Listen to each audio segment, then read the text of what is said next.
This afternoon, we welcome you to the final game of the homestand as the Rays and the Texas Rangers finish off their three-game series. The defending American League champions continue their chase in the wild card race. Boston up by 2 games over Texas. The Rays 3 games back. Hi again, everybody. Welcome to an afternoon of Rays baseball with Kevin Kennedy and Todd Callis. I'm Dwayne Stats. Great to have you aboard. The Rays and the Rangers go right back at it this afternoon. What a night last night, an extra inning win. Carlos Pena right in the middle of all of it. Yeah, it's amazing. Carlos Pena had a couple of big home runs early in the game, and honoring his friend that passed. And it's a tough thing to do when you lose a great college friend like he did and come out and do what Carlos did last night. It was like he was on a mission to do that last night. 3 for 4 overall, 2 home runs, 4 RBIs. But I think the most impressive at bat was right here to win the game with the base hit, not trying to go deep, looking for something to try to hit up the middle, and that's basically what he did. He got a pitch away. It was not a bad pitch by Grilli. It was just a better piece of hitting by Carlos Pena. And this afternoon, a very good pitching matchup. We've had great pitching matchups throughout this series, and David Price, who has pitched so well here at home, will be opposed by Scott Feldman, who conversely has pitched so well on the road for Texas. Yeah, David's getting better fastball command down in the zone on both sides of the plate. And he's also engaged in working in some changeups and some sliders. There's a slider right there. He had a nice outing overall against the Baltimore Orioles. Did only go 5 innings. Pitch count was a little high, but nonetheless, very effective. Good locations. Greg Zahn did a nice job calling a game for him. I think he's going to do the same thing today. Expect much the same from David Price with Zahn behind the plate. Scott Feldman's been the road warrior. Take a look at his numbers overall on the road. He's been outstanding, 8-1 with a 3.5 earned run average. The league hitting .246 against him on the road. He's got that good seeker, that good slider, kind of a 3/4 delivery, a little tough on right-handed hitters. So it will be David Price with a record of 6-5 on the hill for the Rays. An earned run mark of 5.03. Scott Feldman, a 12-game winner, 12-4 overall. His earned run average 4.06. The Rays have put together 8 consecutive winning homestands.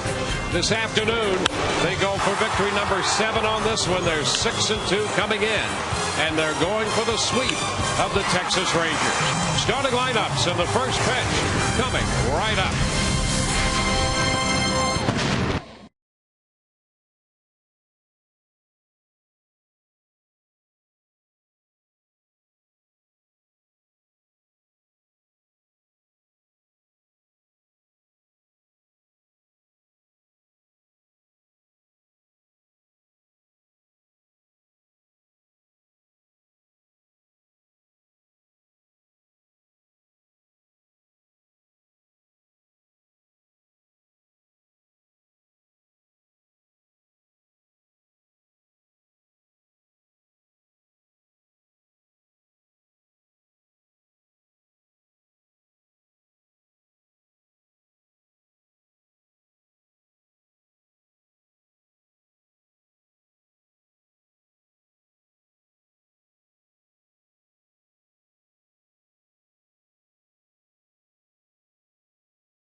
Sun Sports is brought to you by Checkers, Little Place, Big Taste. By your Southeast Toyota dealer.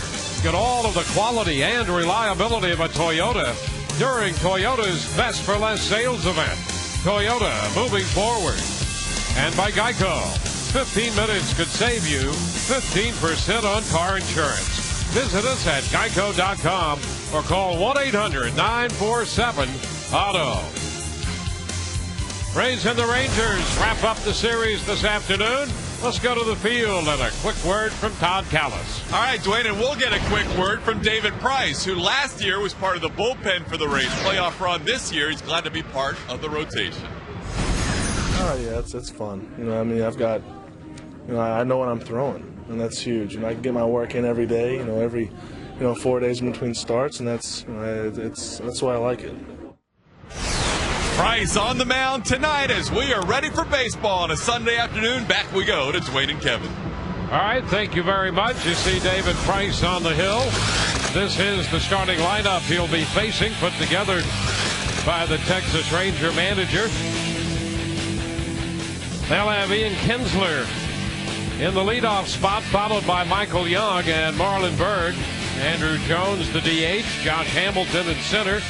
Nelson Cruz in right field. Hank Blaylock at first. Ivan Rodriguez behind the plate. And Elvis Andrus at shortstop, completing Ron Washington's lineup. 23-year-old David Price on the mound for the Rays today. 15 starts overall. The ERA a tick over 5. Much better at home, as we've already noted. And he's got a .271 batting average again. It's only 77 innings. Of course, as everybody knows, he started the year in the minor leagues. Defense behind David Price. In the outfield, Carl Crawford, DJ Uppin, and Gabe Kapler. Around the infield, Evan Longoria, Jason Bartlett, Ben Zobrist, and Carlos Pena. And Greg Zahn behind the plate. This defensive alignment review brought to you by Sweet Day Supermarket, where saving you money is our passion. David coming off the outing against Baltimore, which resulted in a 5-4 win. Here's Kinsler in the batter's box, and the first pitch this afternoon is a little bit away. A fastball outside. 1 ball, no strikes. We're underway right on time this afternoon. Pitch is down. 2-0. Kinsler back in the leadoff spot with a left-hander on the mound. He hit 6th in the Texas lineup last night against Garza.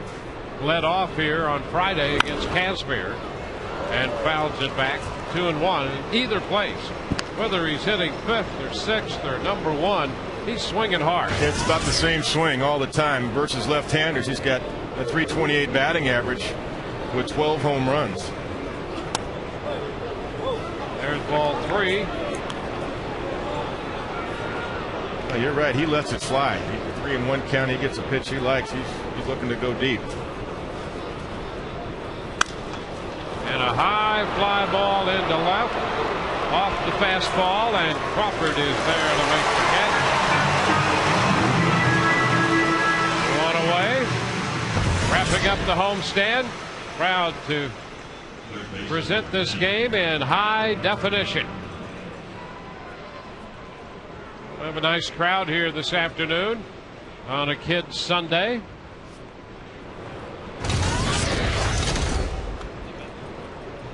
Here's Michael Young. Young with another 3-hit night last night. He had 3 hits Friday. 1 ball, no strikes.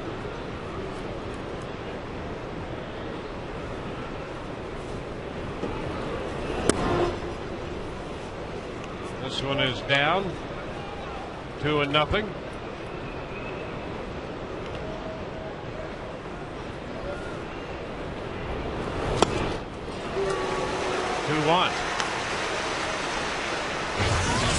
Michael, he doesn't pull off too many balls. That ball had a little tail to it. 2-0 fastball away. Toward right center field. Kapler closing, and Gabe is there to make the running catch. Now Michael Young is retired for the second out. Nice little grab by Gabe Kapler out there. Yeah, it was a nice adjustment by Michael Young. He pulled off the 2-0 pitch, went with the 2-1 pitch, and Gabe Kapler did. He had a nice jump, Had just enough hang time. And Gabe able to run it down. 2 outs, bases empty for Marlon Byrd. He hit the home run in the 9th inning last night that sent the game into extra innings. Pitch is a strike to him. That was his 15th home run of the year. Down to third, back of the bag. Longoria with a long throw and a nice scoop at first by Pena. 1, 2, 3, go the Rangers. Bottom of the first coming, Rays coming in to hit.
We go to the bottom of the first inning.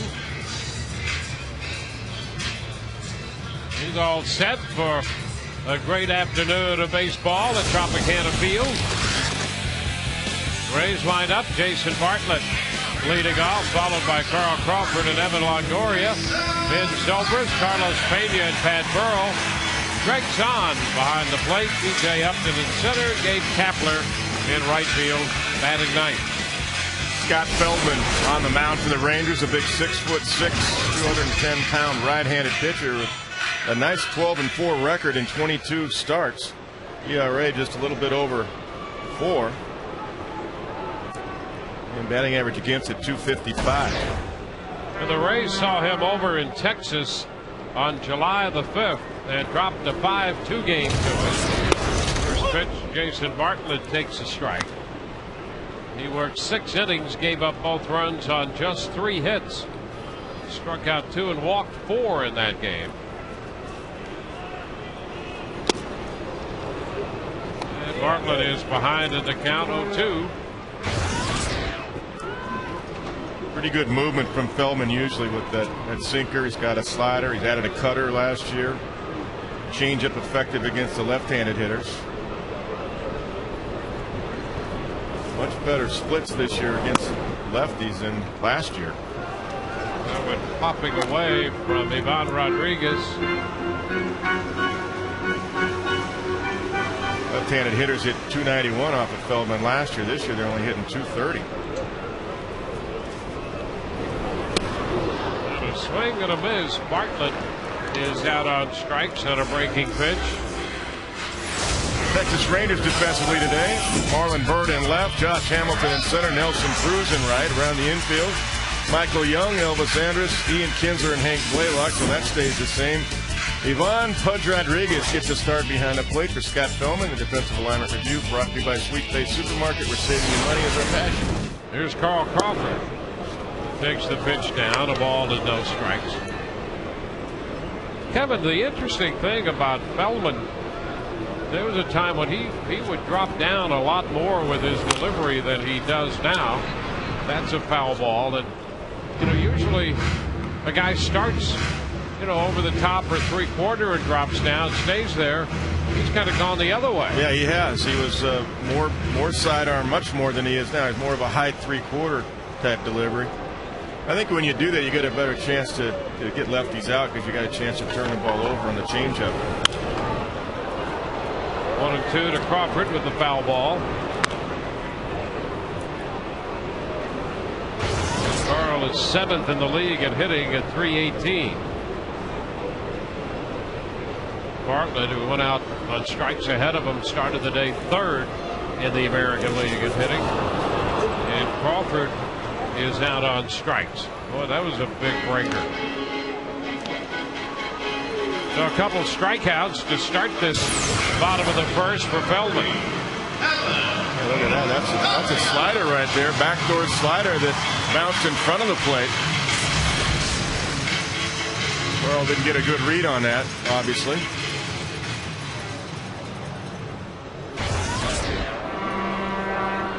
There's Evan Longoria.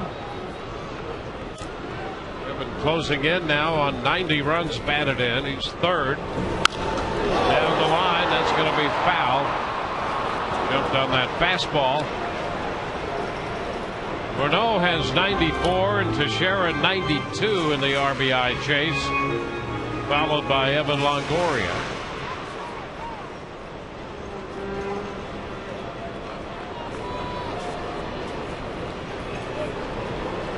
Carlos Pena is now 6th on that list after last night. Stays inside. It's 1-1.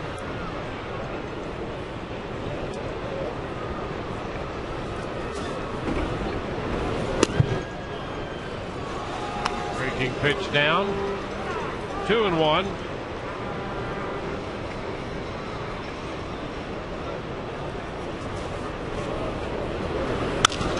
Ground ball headed for the shortstop. Andrews with a throw to Blaylock, and the Rays are up and down 1-2-3. On to the 2nd inning we go. No score.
Signs are out this afternoon here at Tropicana Field. No score. We go to the 2nd, and thanks to Heineken Light, you have the chance to cheer where they can hear you. Upgrade your Rays baseball experience.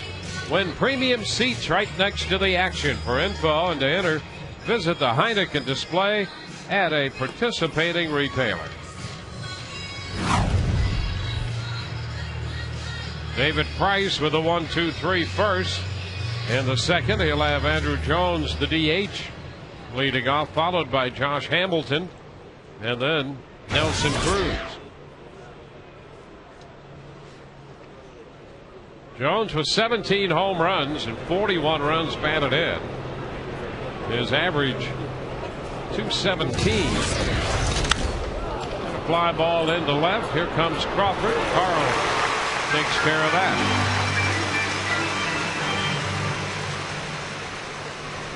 So Jones after the first pitch. 1 up, 1 down. I thought you were making an interesting point the other night talking about Andrew Jones' numbers compared to the man right here, Josh Hamilton. Yeah, they're really amazing because if you look at them overall, I mean, you look at Josh who's hitting 261 and Jones 217 coming in, and Jones has struggled recently. And you'd say, well, Hamilton's having a better year. But if you look out across the board, that's a soft liner caught by Bartlett. If you look across the board at slugging percentage and on-base percentage and run production, Jones is having a better year than Josh Hamilton. Yeah, his career really is resurrected by the hitting coach, Rudy Jaramillo, who's outstanding at doing that. That's one of the reasons Andrew signed with the Rangers, is because of Rudy.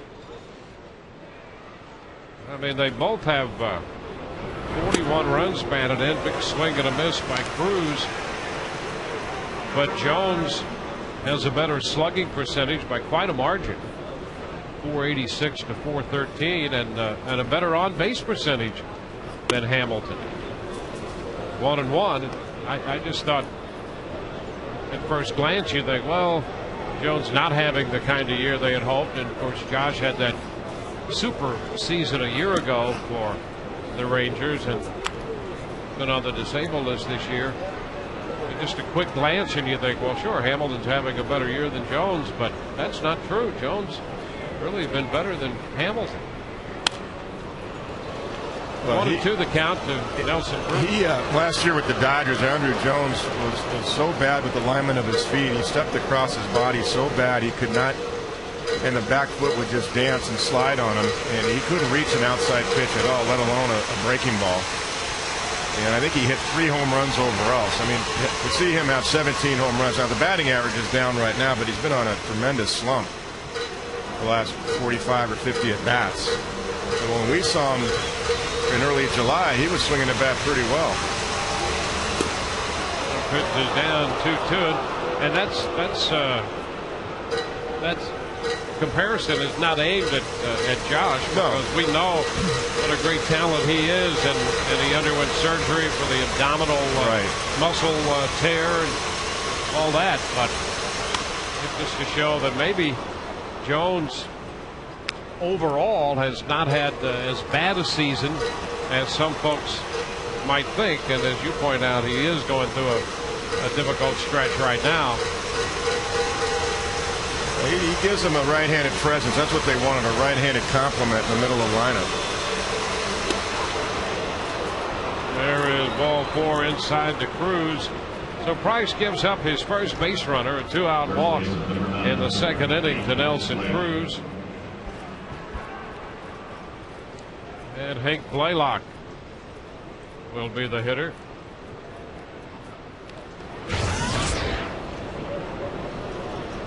Greg Zahn out there talking to David Price. Cruz will run too. He's got 17 stolen bases. We talked about that the whole series, that the Rangers will definitely take advantage of you if you don't pay attention over there, if you have a high leg kick. Yeah, they came into the series the 3rd leader in steals as a team.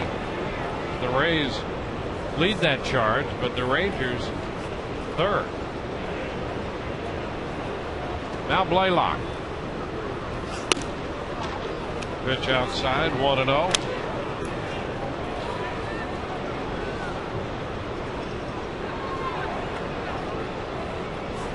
Blaylock had a hit and a run scored last night.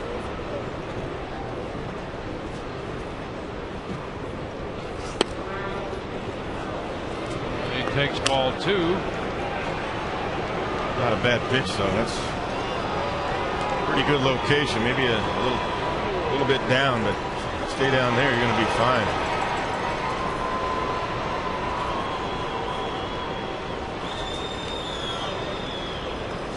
Cruz back in at first.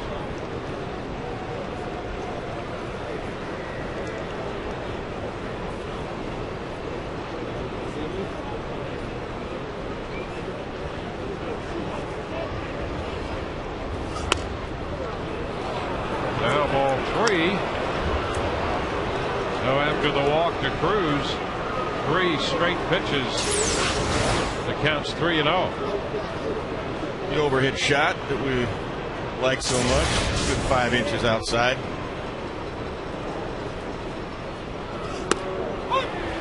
There's a strike. 3-1. I don't know if the umpires like it, but we like it. Here's the last one. That was right on the black of the plate. Good job of framing it by Greg Zong. And back full now on a fastball. 3-2.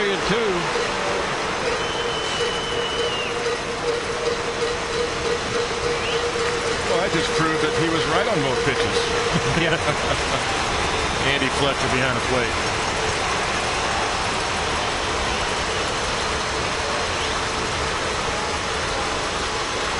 And it's foul back. Fastball. Blaylock, the last couple of years, he's been bothered by shoulder inflammation a year ago and that thoracic outlet syndrome there. Well, when he first came up in about the first 5 years, he was very productive. Pops it up. Foul ball back toward the screen, and it's out of play. We'll see another 3-2 pitch. Yeah, Hank was one of those guys that had big projection.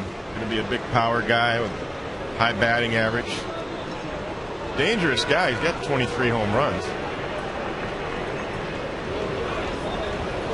No fastballs in this sequence. 7 in a row.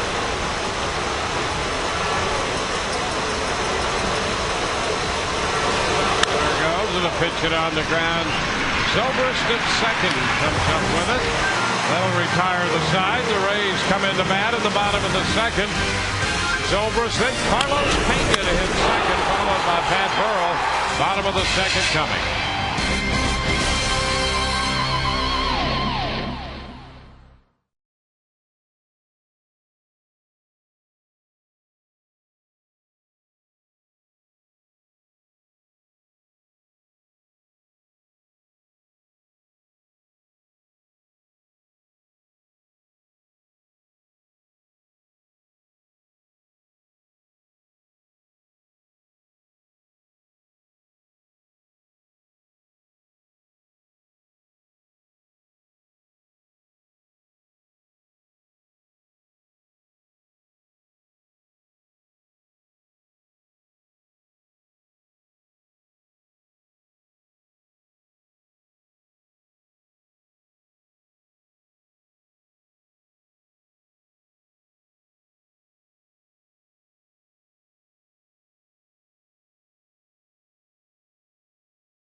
He's hit by Pena. Here it is. In the bottom half of the 10th inning, Pena singling up the middle. Earlier in the game, he hit 2 home runs as Evan Longoria crossed the plate with a winning run. And after his home runs, guys, he had a special sign. This one's for you, Monty. And referring to his friend Greg Montalbano, as it turns out, another guy in the major leagues, Kevin Youkilis, dedicated his game to Montalbano as well. He had the GM written in his cap before the game, and Youkilis, after his first home run, pointed up to the sky. And during his post-game interviews, he noticed Carlos Pena in our coverage holding up that sign as well. So these two guys who were touched throughout their lives by Greg Montalbano had huge days last night, combining for 4 home runs and 10 runs batted in. Montalbano dying on Friday of cancer after a long struggle. He was just 31 years old, but it seemed like he had an effect on 2 of his good friends yesterday. Guys, back to you. Well, it was one of those special moments, both for Euclid and certainly for Carlos Pena. Ben Zobrist takes the first pitch here in the bottom of the second inning. 1 strike to count to Ben.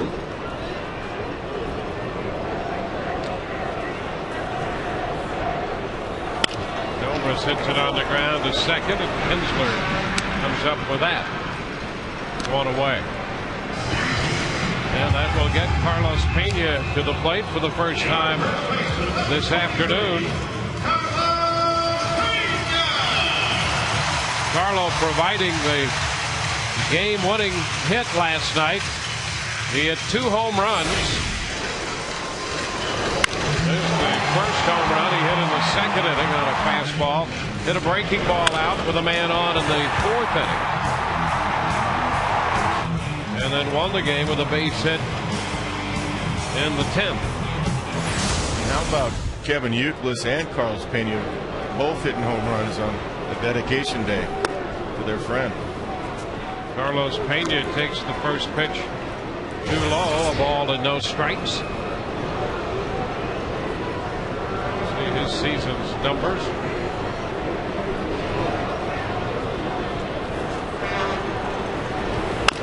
And a chopper over the mound. Andres with a pickup and the throw. He bounces it in. It's past Blaylock, but backed up by Ivan Rodriguez. And Pena's aboard. See Elvis in your screen behind the pitcher. Feldman charging, playing on the edge of the turf out there. And a long way to run, but if he makes a good throw, I believe he's got him. That's a tough play, though, because of the way distance he had to run.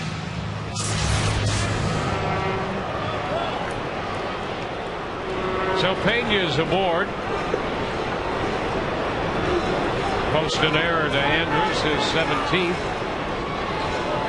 There's Pat Burrow. The pitch is down, a ball and no strikes. The Rays with a base runner. Hey, we've just been handed the official box score of the ladies softball game before this one. The Bucks wives and the Rays wives had what they're calling the clash of cleats for charity. And Pat's wife Michelle hit a home run in that pitch. She went 3 for 3, scored 3 runs, went deep. 2-0 the count to Pat. And a check swing bouncer foul. I was very impressed with the game. I had fun watching that. It was fun. Well, it was highly entertaining. Good athletes on both sides. The Bucks wives played well, and the Rays wives played well. I love it that the Rays wives wanted to play one more. I saw a couple of them down there say, "Let's go. We want to play one more." Telling Fred McGriff. Yeah, Fred McGriff was the umpire. It was tied 5-5 after 5 innings, and they played one more inning, and the Rays wives won it 6-5. Jennifer Hickey, the Rays better half of the Rays pitching coach, Jennifer got the game-winning hit. Listen, Jim pitched for me in the minor leagues at the Dodgers. She has a better arm. Sorry, Jim. There's ball 4 to Pat Burrow. And the Rays have a couple men on here in the second inning with 1 out. And I know that'll get back to Jim, but right. No, she's a good athlete. That was fun. Well, they say players make the manager, and Brian Anderson was the manager, so I know he'll take credit for the win, but you got to give the players all the credit. Yeah, he had a good lineup, though. The 3, 4, and 5 hitters did a nice job. They were 7 for 10. I was looking at it. Here's Greg Zahn. There's a strike at the knees. One the count. Everything moves, doesn't it? Feldman. Sinkers, sliders, curves. Of course, that's the whole idea of pitching: movement and location.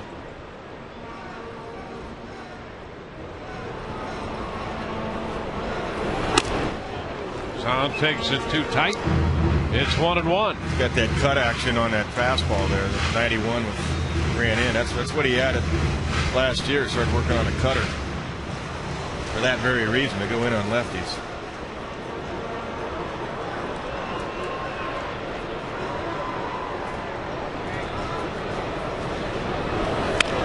And a ground ball back at first. We'll move the runners up as Blaylock takes care of that unassisted. Pena to third. Burrell into second base.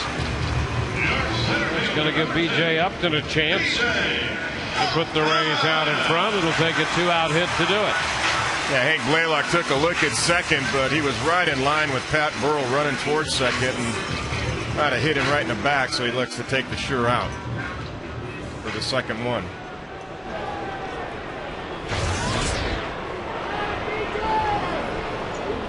Well, here's B.J. Upton.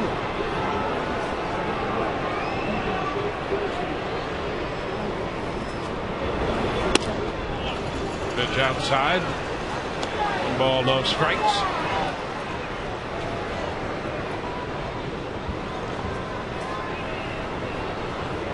B.J. was hit by a pitch by Feldman in that game at Arlington and scored a run. Takes a fastball, and that's a strike. It's 1-1.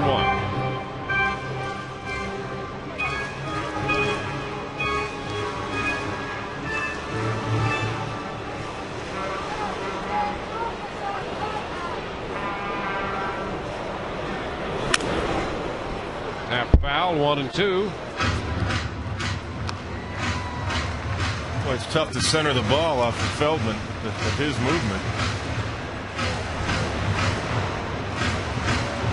BJ took a good pass at it and ends up hitting it off the end of the bat.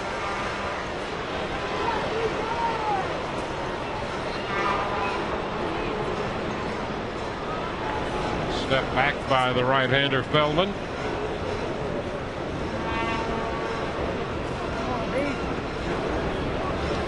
Rangers drafted Feldman in 2003. And a wave and a miss. He throws a fastball by Upton to retire the side. The Rays leave. 2 men in scoring position. We're through 2. No score.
We go to the third. No score. The Rays and the Rangers concluding their series. You can follow the Rays all year by logging on to the Heater. That's the official baseball blog of the St. Petersburg Times. Every day, Rays beat writers Mark Topkin and Joe Smith bring you thoughtful insight, breaking news, predictions, and more only at TampaBay.com.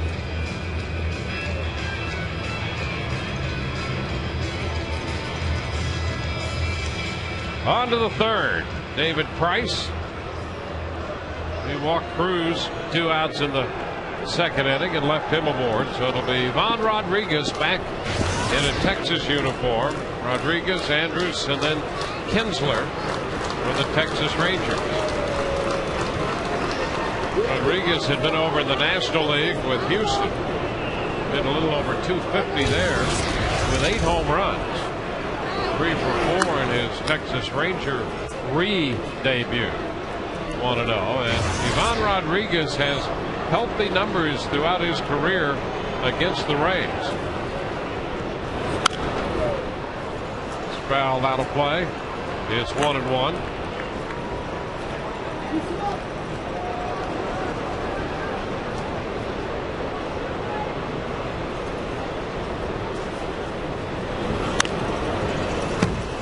Ball and 2 strikes. One thing Pudge never did was walk a lot. He's up there swinging.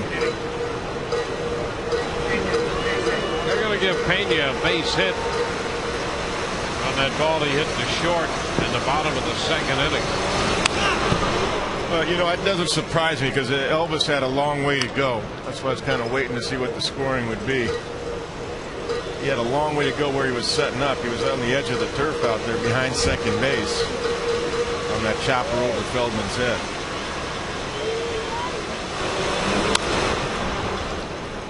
Still 1-2 with a foul ball by Rodriguez.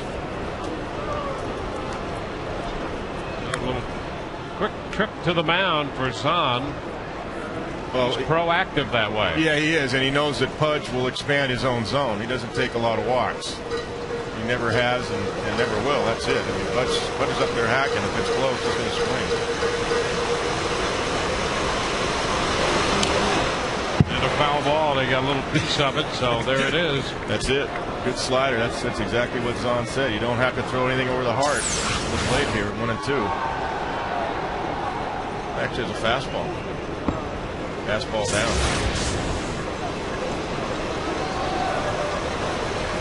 1-2, and that's in a bit. 2 balls, 2 strikes.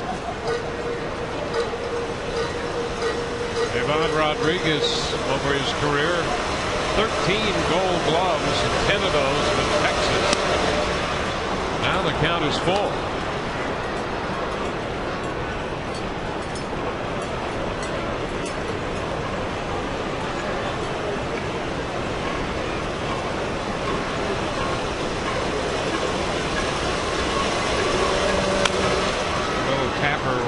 Foul. So this has turned out to be, well, it will be at least a 10-pitch at bat.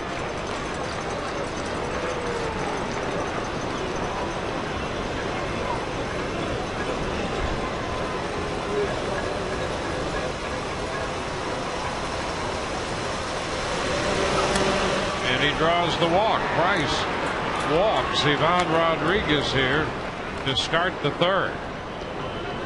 So 10 pitches and a walk.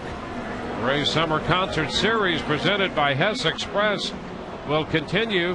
It'll be Saturday, September 5th.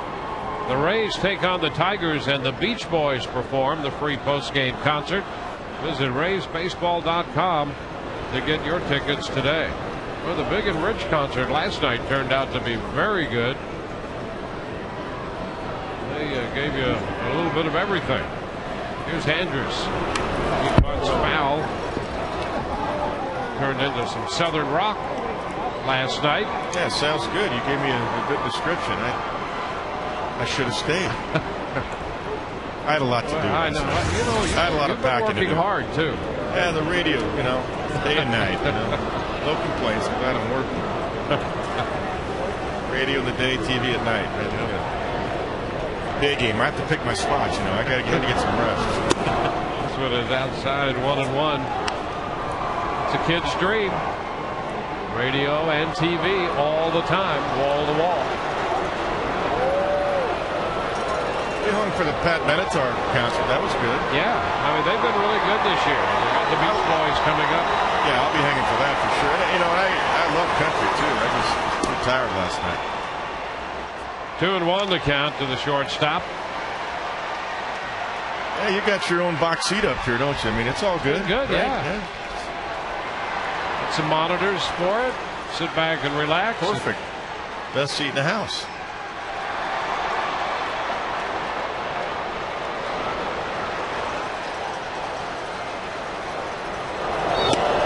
Cut and a miss. And it's 2-2.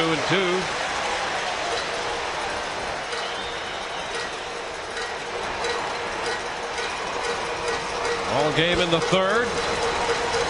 Rays have taken the first two games from Texas 5-3 and 5-4 last night.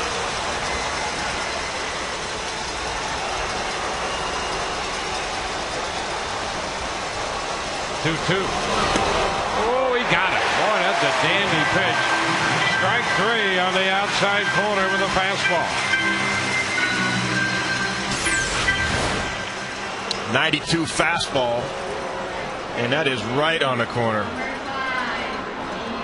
Right there, right on the outside corner, the black of the plate. Great job of framing by Zahn to give Andy Fletcher a look. Andy hesitated a little bit, but that was a good call. It was right on the edge of the black of home plate. One away, and we go to the top of the order. Here's Ian Kinsler.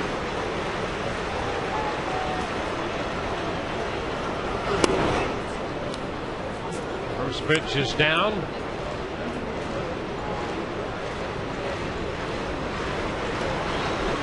This is where if you had confidence in your changeup and you get a hitter's count on Kinsler, a guy that likes to pull the ball, you go about an 83 changeup away.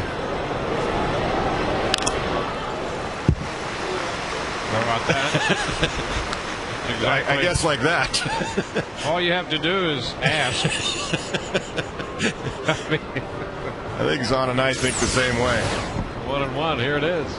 That's a great pitch right there. See, because he's look at Kinsler pulling off. You see his head turning. I mean, he's looking to go deep.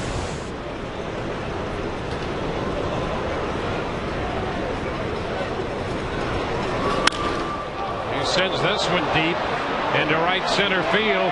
Upton on the move, and that ball's going to be off the bottom of the wall. He gets a good carom. Rodriguez will go to third. Stop there on a booming double by Kinsler.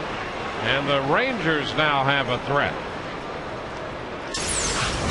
I don't think Pudge Rodriguez got a good read on it at first base. That ball's up and away. So the difference to that fastball is it was up.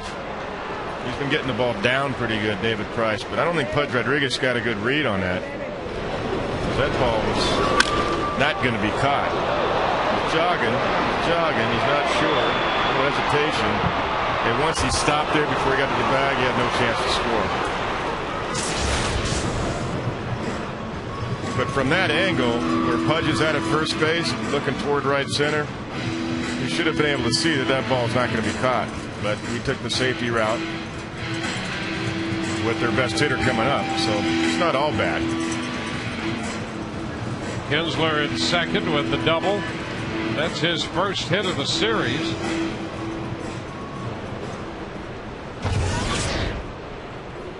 And the further bad news is that Michael Young is going to be up here now. Young had 3 hits, a single, triple, and homer last night. He had 2 singles and a double Friday night. Hitting .329 right now this time in, and the pitch is down. Well, I think the conversation is don't throw him a strike. I mean, you got a base open. He's their best hitter. He's on fire right now.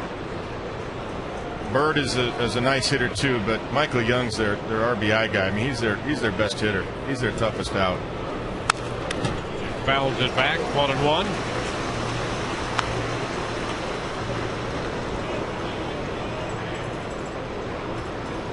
And what I'm saying is you just try to make great pitches on the black of the plate, whether it be in or out. And if you miss, so be it.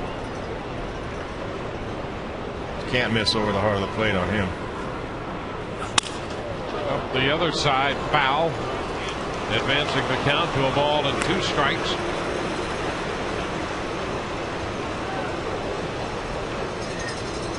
Michael Young does have 78 strikeouts. In a strikeout count, David could pump it up a little bit here and try to go for the punch out. Either on the hard slider down the back foot or that good high 97 fastball. But Michael is a good high ball hitter. We've talked about that all series too. Yeah, he had a bases loaded double to center field off Price at the ballpark in Arlington. Yeah, and here's the conversation with Zahn again, trying to make sure what David wants and what Greg Zahn believes is the right pitch here.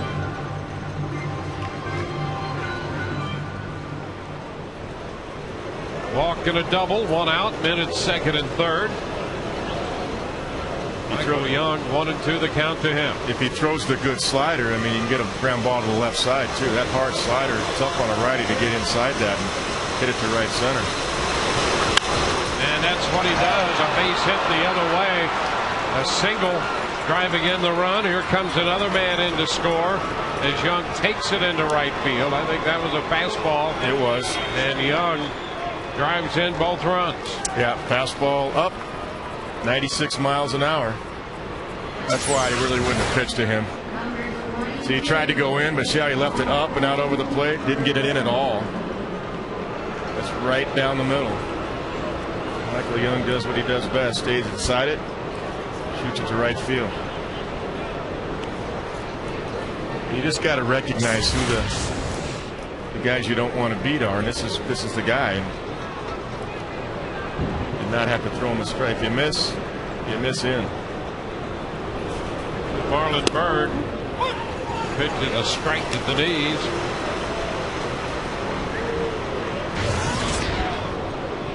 Byrd out third to first, his first time. The thing is, with David's fastball, see, it's a better matchup for David against Byrd because you can tie him up with a good fastball in. It's what Kazmir did the other night, like that. Right there in on his hands, and he fouled it back. And that's why I would have rather seen them pitch to Byrd and even pitch around Michael Young and try to get a pop out or a strikeout or even a ground ball to the left side because of that 96 fastball. See, it ties Byrd up. Bird's so stocky strong. I mean, he got no extension at all right there. And he holds his hands in front of his body right there, really getting close. So it's tough for him to get through an inside fastball. 1 ball, 2 strikes. And the ball he hit last night was an off-speed pitch up, and that's the home run. That was a good matchup for him. Off of J.P. Howell. But this is a better matchup for David Price. He misses in. Fastball again. 2 balls, 2 strikes.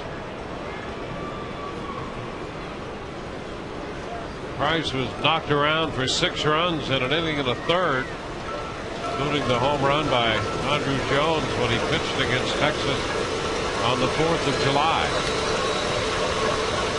Touched for a couple runs in the third today. Foul back. Count remains square at 2-2.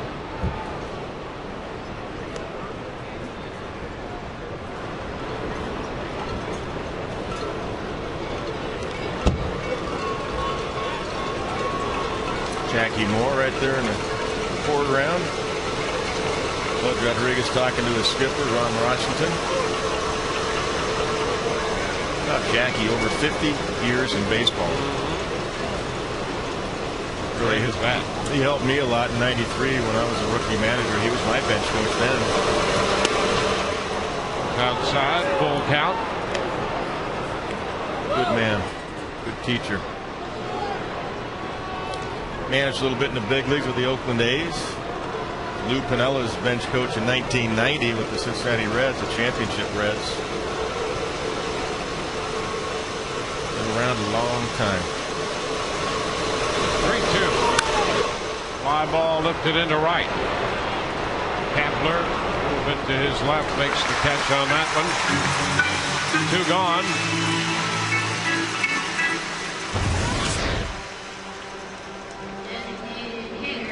Good pitch, down and in.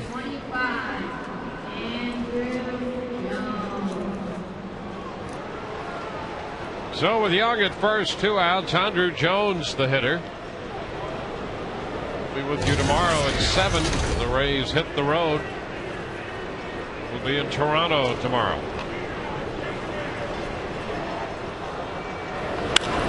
And a popper Back into shallow center. EJ is there, and Upton makes that catch.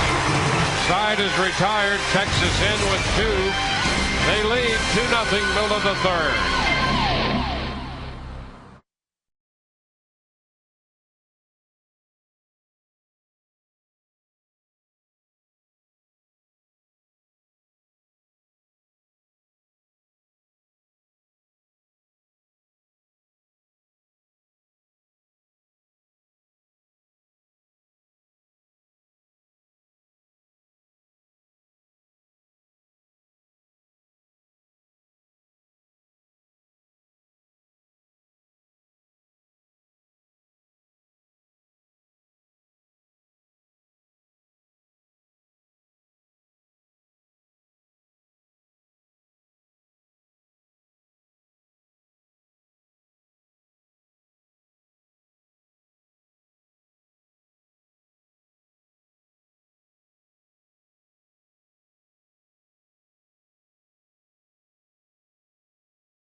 Ray's assistant to the pitching coach, Brian Anderson, who made his managerial debut today. How'd it go? It went well. We were able to pull off a victory. The Rays wives and the Bucks wives, the clash of the cleats for a charity benefit softball game, came out and went extra innings. Yeah. Typical Rays baseball. Come back and win it in the bottom of the 6th. Seeing some of the highlights now, it was a walk-off. The intensity seemed to be there. I mean, these ladies didn't want to lose. Hey, you know what? They were supposed to be here at 11 o'clock, get ready to go. We had girls here at 10 o'clock that wanted to go into the cage. So I was ready to go. Took them up there in the cage. They hit a bucket of balls of each. Yeah, they were ready to go. They wanted to play well. Everybody was afraid of embarrassing themselves. Yours, truly, I'm included, out there pitching to these girls. But yeah, they took it seriously. They came out and played hard. The Bucks wives, the same thing. I mean, they came out. We came out and watched them take infield and thought, man, we're in trouble because they got some athletes out there. But we were able to pull it out in the end. Kate Kapler leads off. Now, if you would have lost, you would have been crushed in that back room. But there's a wealth of experience back there. Did you learn anything before the game, listening to guys like Don Zimmer or any of the crew back there? Well, the only thing I learned from Don Zimmer is apparently my pitching mechanics from the softball end of things are not very good. Really? Yeah, he made that very apparent. Had some choice words for me in the coach's room afterwards on what he thought about my pitching mechanics. But other than that, yeah, and he also yelled at me for not walking their 3-hole hitter. Okay. Runners on second and third. The game's tied up, and I chose to pitch to her. She knocked in a run that gave them the lead, and I got balled out for not walking her too. But you're 1-0 though. That's all that matters. You know what? Bottom line, it's a bottom line game, and we were able to come away with the victory, and we needed that victory because next year we go on the road to play football. And they've got some athletes, and so I'm going to have to work on some defense all winter long to come out and be competitive next year. So we needed this win. Last of the Cleats Part 2, guys, on the gridiron. BA, thank you very much, brother. All right, back to you, Dwayne. All right, thank you, Todd. I detected that he might have been a little sensitive about criticism, and hey, if he's going to coach and manage, that just goes with the territory. He's got to be open to criticism. Isn't that for sure? You got that right. I thought the pressure was on Brian too because the last inning the rules changed. You only got 2 pitches, and he was pitching to the Rays wives, and he had to make sure he threw good strikes for them to hit. Yeah, he's got to and he relax. did. And he did. Yeah, he's got to relax a little bit. He's going to go back to the booth when we're in Toronto.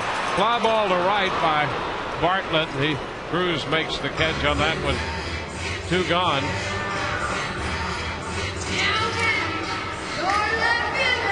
Two up, 2 down. And what is now a 2-0 ball game.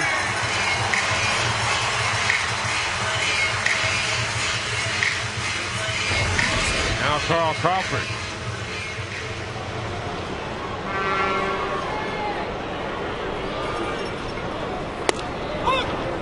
Carl takes a strike. Struck out on a slider his first time. Feldman starting him with a little breaking ball here. This time up. 0-2. Watching Pudge, he called a slider. Feldman said no, he called a curve. He said no, he called fastball away. He said no, and he finally got the changeup, and that's what he threw. So you know Feldman's calling his own game here. Foul back. Pudge hasn't really caught these guys. He just joined the ball club. It's just like Greg Zahn coming over. It takes you a time or two around the rotation to get acclimated how a guy wants to throw his game. So, well, we've seen all of the off-speed stuff, the breaking stuff, and then that changeup. And Feldman will also cut that fastball in on left-handed hitters. Counts 2-2.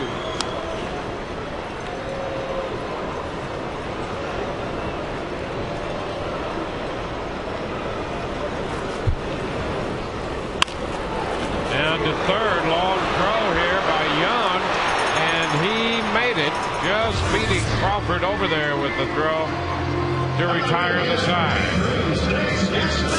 We're at the end of 3. We go to the 4th. 2-0 Texas.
Two nothing. We go to the top of the 4th. Texas out in front. Just for a limited time, you can get your very own All-Star jersey autographed by a Rays All-Star, and only through HSN. Visit hsn.com/allstars or call 1-800-284-3100 to purchase your authentic autographed jersey.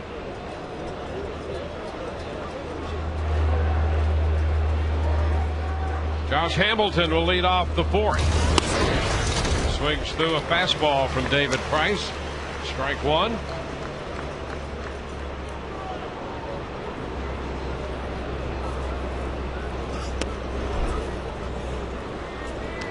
One and one.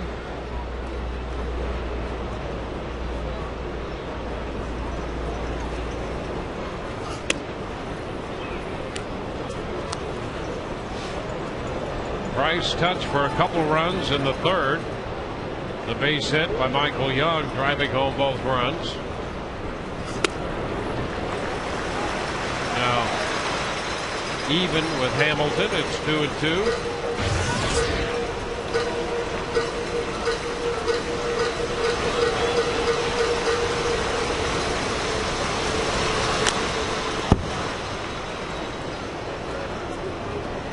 Looks like Josh is kind of caught in between right now. He does that little tap that Rudy Jaramillo teaches with the front foot. It's kind of a little loading action, and it just looks like he's not getting the foot down quick enough. That's a strike call. Fastball got him looking. Second strikeout posted by Price. One away in the fourth, and it's time for our Aflac trivia question. Aflac, we've got you under our wing. Aflac! This season, only 4 American League players have at least 20 home runs and 15 stolen bases. Who would they be? 20 homers and 15 steals. That combination of power and some speed. Nelson Cruz with the count of 1 strike. I think I got a couple of them. There's one right there. Ouch. Those are fun. That might affect his speed. Yeah. Those are fun.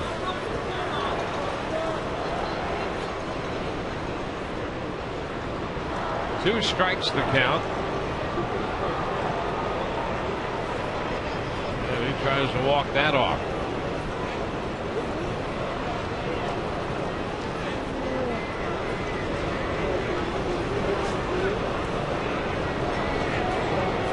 Gonna get a visit. Yeah, that got him pretty good. Those aren't easy to walk off, obviously.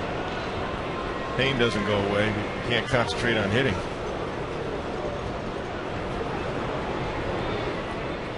Cruz walked his first time, fouls this one off that right foot. Yeah, the back foot, right on the top.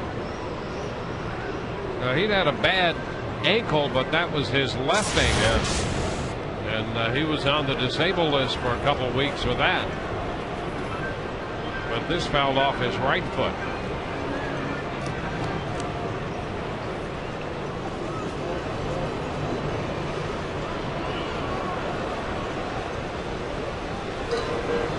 Back in. Pitch outside. 1 and 2. We got a chance to see Jamie Reed, the Texas trainer. The Rays head trainer here. There's Jamie. Can't miss him. That red shirt. That orange shirt. There you go. Good trainer. He looks the same. He's just as steady in more ways than one.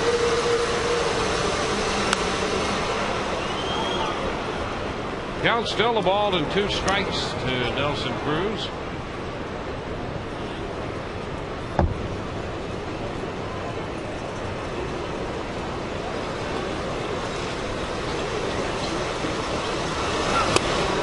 In a bit, square the count at 2-2.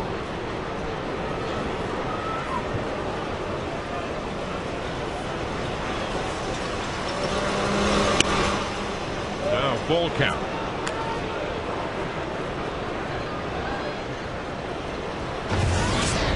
Rays have fallen behind 2-0.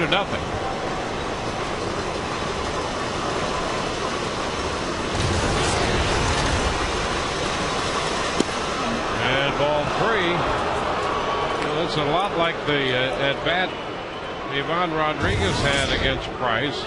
Price got out in front and eventually lost him. And here's a 1-out walk issued to Cruz. Second walk for Cruz today. You see a 30-pitch third inning. He's driven that pitch count up already, and 14 this inning. He's at 73. This is what happened against Baltimore. He pitched fairly well, but he had a high pitch count and only went 5 innings. There's Blaylock. That's a strike. He went 3-2 to Blaylock, who extended the at bat. 8 pitches before he grounded out to second. 2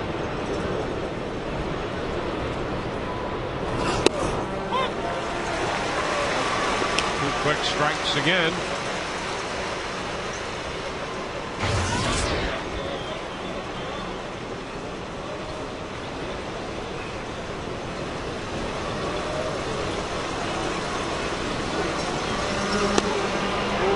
Very close right there with the fastball. Had to be down. I think it had the corner. Yeah, it had the corner. I think that's a good pitch. Let's see. Oh, yeah, plenty high. That's a strike. Runner takes off. Little tap back to the mound. Price will have to go to first out there. Cruz on the move. Safely in at second. So Blaylock got a second chance and hit a little tap fielded by David Price, but the runner moves into scoring position. Yeah, they got a break there because that fastball away was on the outside corner. It had plenty of the plate, and it was plenty above the knees, about 3 inches above the knees.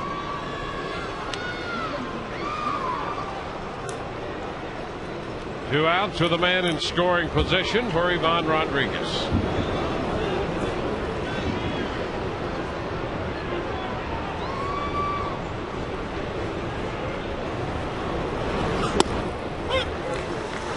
Strike. The other thing about Rodriguez, you know, he's been on 5 different postseason teams.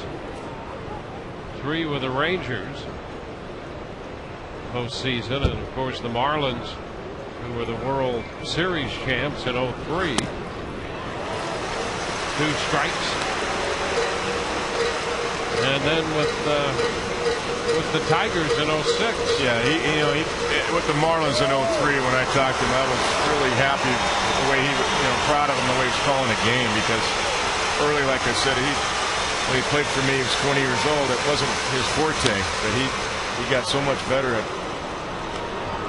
working his pitching staff and understanding the strengths and weaknesses of all the guys, and he did a great job with, especially Dontrelle Willis that year in Florida. Well, he started to realize the importance of that end of his job. Deep, and a big bounce over Longoria's head. This is going to score the run on that bad hop. Rodriguez turns second and stops there. And the Rangers get a big break on that big hop double. It's 3-0. There's where the strikeout that should have been a strikeout to Blaylock hurts, because I'm not sure Cruz could have scored on that ball down the left field line if he's at first base with 2 outs. And take a look. It's not Longoria's fault. It just took a bad hop. He did the right thing. That's the only thing he could. He's trying to get the long hop. That's why he's backing up. But not only was it a long hop, it was a high hop. Must have hit a divot in the infield or something. Swing and a miss by Andrews. 2 runs in the third, another run in the 4th inning.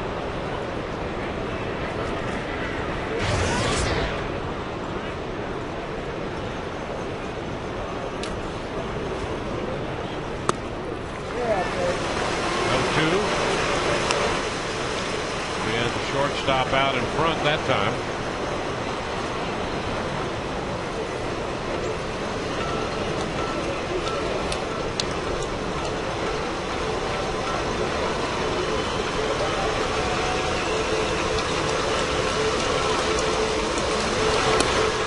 Strike 3 call this time. Andrews caught looking for the second time, and we'll go to the bottom of the 4th. Rays down by 3. Evan Longoria will be the leadoff man.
Time to get the answer to our Aflac trivia question. Aflac, we've got you under our wing. This year, only 4 American League players have at least 20 homers and 15 steals. Can you name them? Well, a couple are in this Texas lineup.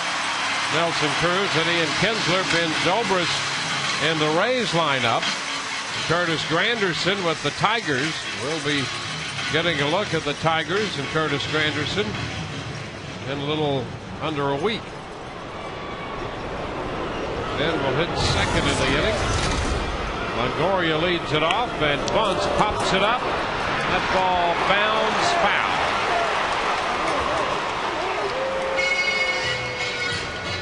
Longoria trying to bunt his way on. I've seen Evan do that much this year, but I like it. I mean, Young was way back. And why not take a chance? You see Young on the left side of your screen there. He's way back, and if that ball's down fair, I mean, you don't want to pop it up, obviously, but that's not a bad effort. Try to get a base runner off Feldman. He's rolling along here pretty good.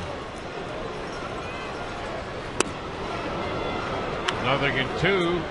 Breaking ball. That's been effective for Feldman today.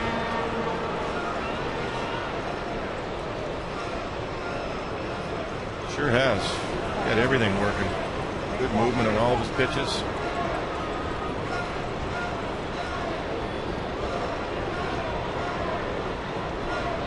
But still learning him. Feldman shook him off 3 times.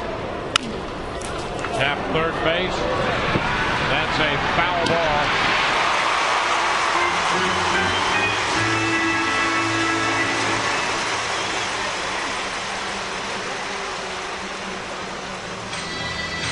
So Longoria will come back to the plate with a count of 2 strikes. That's Jerry Lane down there at third base. He's locked in on it. And did that ball cross over the bag? Wow. It's where it crosses the bag, not where Michael Young caught it. Jerry Lane was right on it. He says it did not cross the bag. It was outside of the bag, the foul side of the bag. If it's in the air over the bag, that's a fair ball.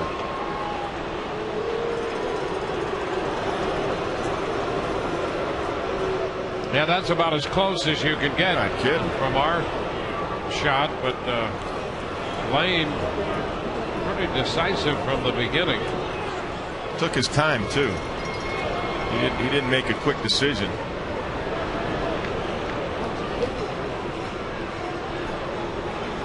And he had time because he had the high hop to wait and judge. Went high.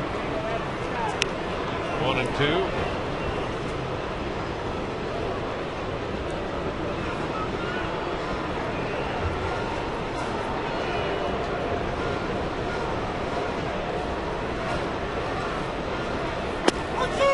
Strike 3 called on the outside corner, says Fletcher.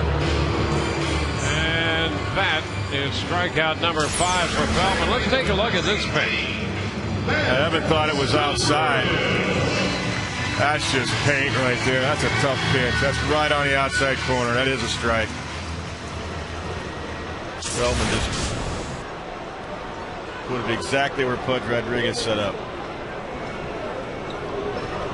Well, there's Ben Zobrist. Pitch started wide and stayed out there, but still, that was pretty close. So far, Andy Fletcher, the home plate umpire, he's gotten them right. Those close ones, he's done a pretty good job.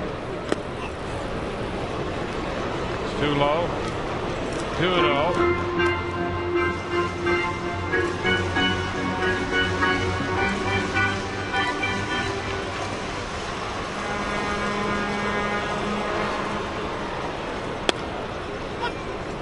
Takes a fastball. That's a strike. I mean, he did miss the one to Blaylock. We talked about that. Yeah, he did, and as it turns out, helped create a run. That's right. 2-1. 3 balls and a strike. Rays had a couple men on base in the second on the infield hit by Pena, and Burrell walked. It's really been it. They wound up advancing to second and third, but were left there.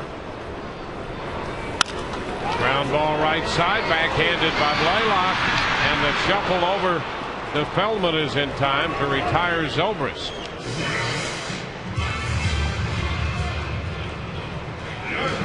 Two outs with the bases empty. Carlos Pena will be the hitter. If you're traveling and can't watch the Rays, you can catch them on your computer on MLB.com. 100 out-of-market games per week live on your computer. And if you've missed some games, you can catch them on demand. For details, visit RaysBaseball.com, where baseball is always on.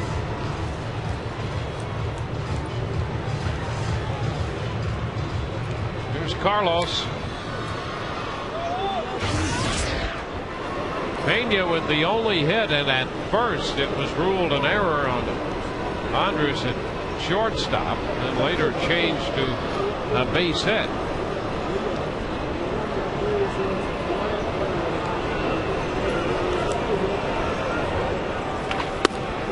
Strike one. That's one of those first hit. Yeah. Be sure.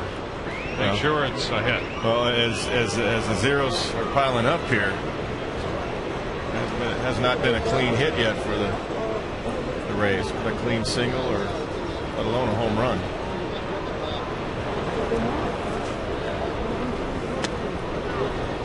Outside. Breaking ball again out there. 1-1.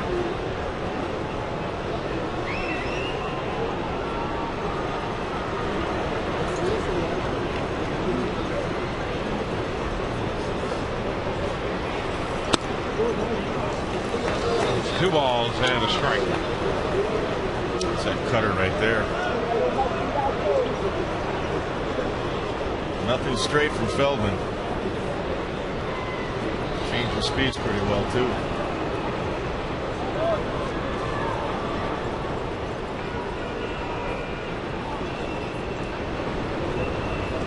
Pena taking a little time. Yeah, Pudge. I see Pudge saying, "All right, what do you want?" Tipping his head there. 3 balls and a strike.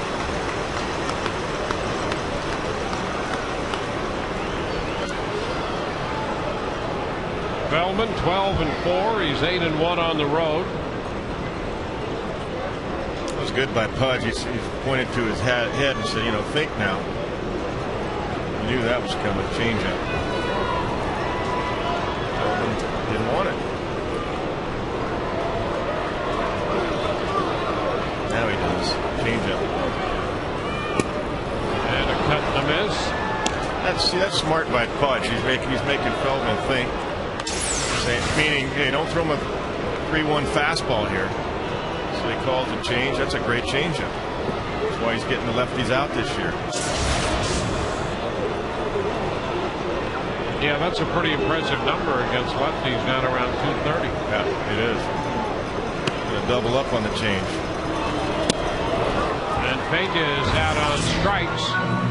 So the Rays are down 1-2-3. We're headed into the 5th inning, and it's 3-0 Texas.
Sports is brought to you by Aflac. We've got you under our wing. And by Gulf Coast Honda. Visit GulfCoastHondaDealers.com to find great deals on fuel-efficient Hondas. David Price has made 84 pitches through 4 innings this afternoon. Gave up 2 runs in the third, another run in the fourth. Facing the top of the order, Ian Kinsler here in the 5th inning. The pitch is a fastball for a strike. Young next, and then Bird. On the other side of that, Feldman's only at 56 pitches through 4 innings. 1-1.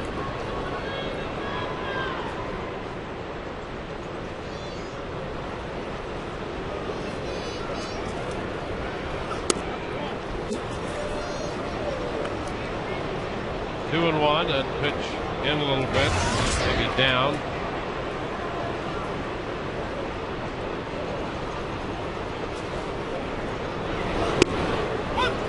Catches the corner. 2-2.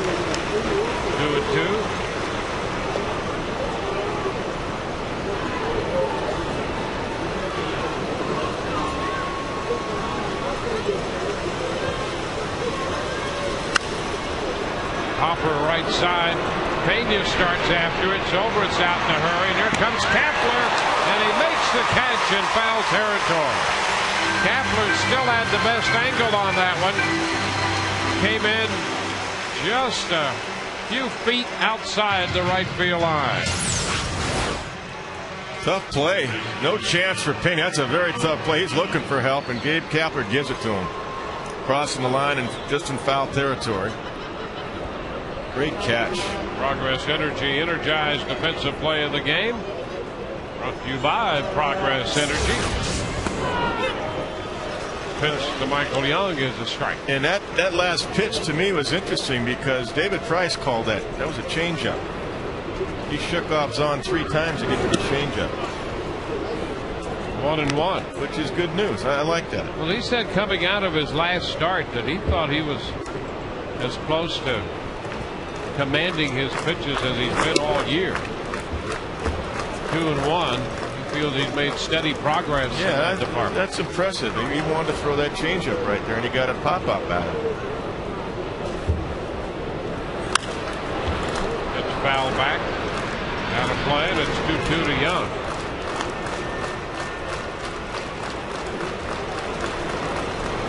He starts getting confidence in that pitch. In hitters counts, it's going to make his fastball so much better. I mean, it's already a tremendous fastball, but the hitters have to think about 3 different pitches. Zobrist at second, 2 gone. Zobrist to Pena. They have to think about 3 different pitches, and not just the hard stuff, not just fastball, slider. He's going to be able to get 3 times around the lineup and get deeper into games. And just thinking about it, they don't have to see it all the time. That's right. They just have to think about it as a possibility. Yeah, because Kinsler will go back to the bench and go, geez, he threw me a change up there. I thought it was a fastball, and it was a changeup.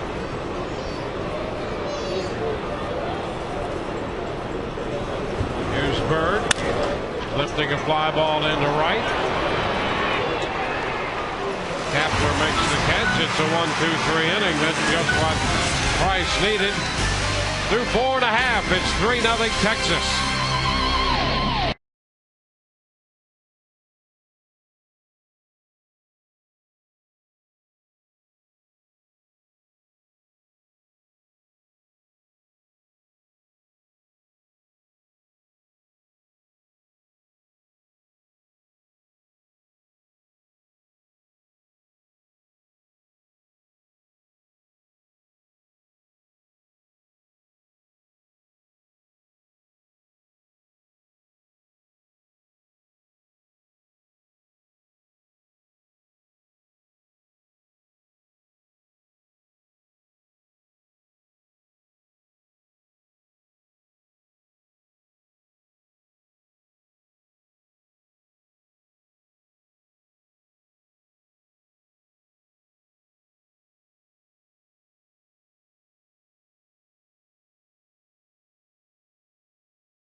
here for the Rays. He's done a nice job protecting 6 strikeouts, and the Rangers got him a couple of runs in the 3rd inning on the base hit by Michael Young, scoring Rodriguez and Kinsler, and another run on this bad hop double off the bat of Ivan Rodriguez, scoring Nelson Cruz in the 4th. So it's 3-0 as we go into the bottom of the 5th.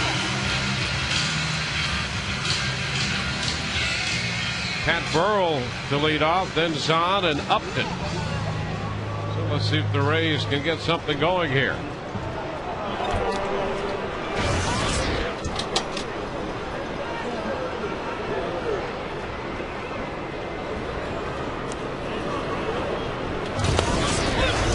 Breaking ball, first pitch strike. Bowman's pretty much on his game today. Oh, he really has. Command of everything. There's a line drive, though, and that's going to be in there for a base hit. Bird quickly over. He'll hold Burrell to a single. And a line base hit for Pat Burrell. He's aboard for the 2nd time. Well, the Burrell family is perfect today. His wife went 3 for 3 today in the charity softball game and passed 1 for 1 with a walk. Stays back nicely, gets through the low breaking ball right there, and got to stay right there, down 3 runs. So it's the first time the Rays have had the leadoff hitter aboard in any single inning. Burrell at first for Greg Zahn.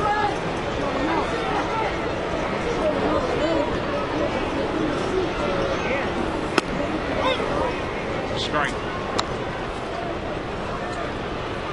Zahn grounded out to first his first time.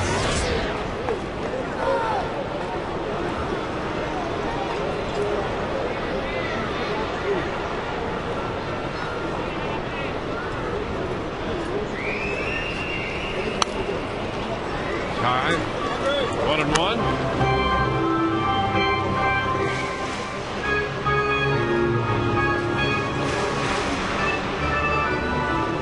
Zahn hitting 7th in the Rays lineup.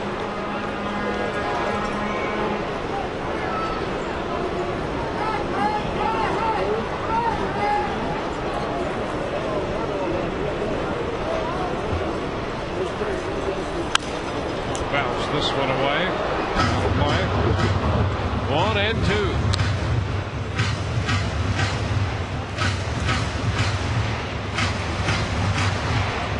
Rays and the Rangers trailing Boston in the wild card race. Texas 2 back, the Rays 3 back.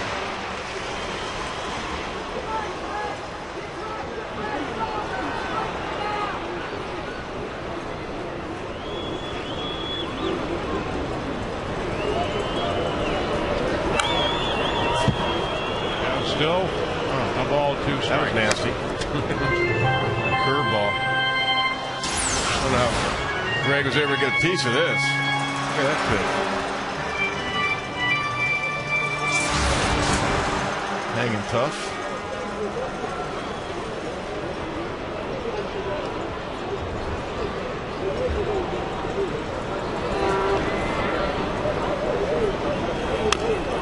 And another foul ball.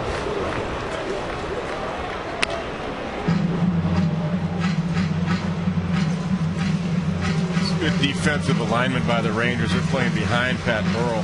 Don't expect him to run, obviously. And that gives Hank Blaylock over there at first base a lot of range. Left-handers on up there.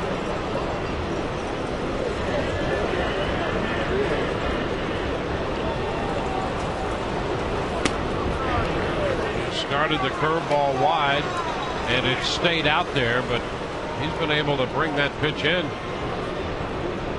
2-2 now.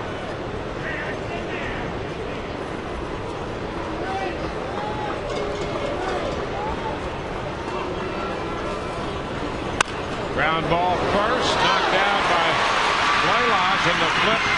Feldman's over there to cover in time. Burrell moves up to second. So for the 2nd time in this game, Zahn goes out to Blaylock at first, this time with a pitcher covering. Yeah, that's exactly right, because he played behind him. Otherwise, that's a base hit if he's holding Burrell on. That's a base hit and probably first and third.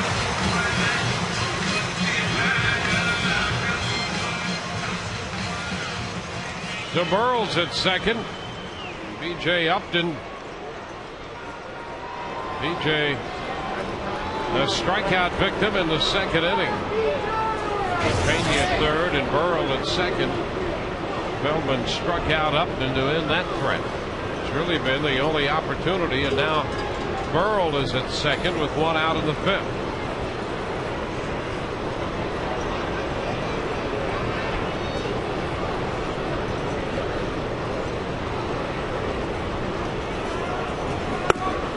Fastball by him. That's what he got him with in the second. Exact same pitch. That was a 92 fastball. Exact same location that struck BJ out on in the second inning. Starts him off the same pitch.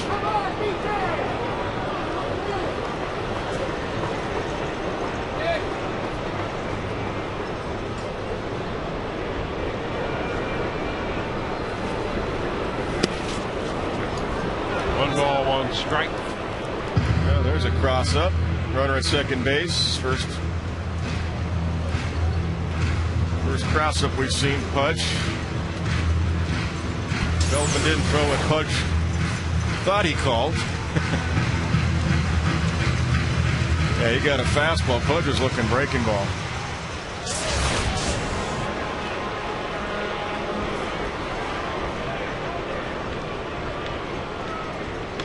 One and one. Ground ball third. Young with the play to first after looking Burrell back at second. So Upton is the second out following the leadoff single. Kepler is due. Race for the wild card, moving fast, and you don't want to miss when the Rays take on the Red Sox here at Tropicana Field. It will be Tuesday, September 1st through Thursday, September 3rd. Visit RaysBaseball.com to get your tickets for that series.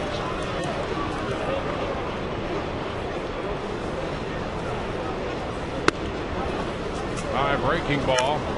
Ball one.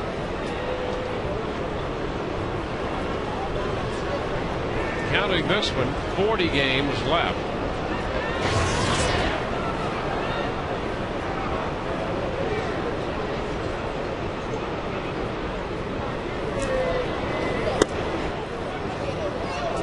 Doing nothing.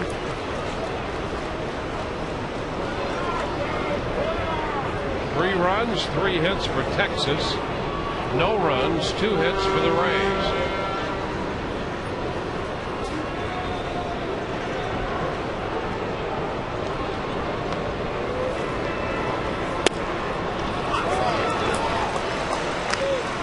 Runs the count to 3-0 to Kepler.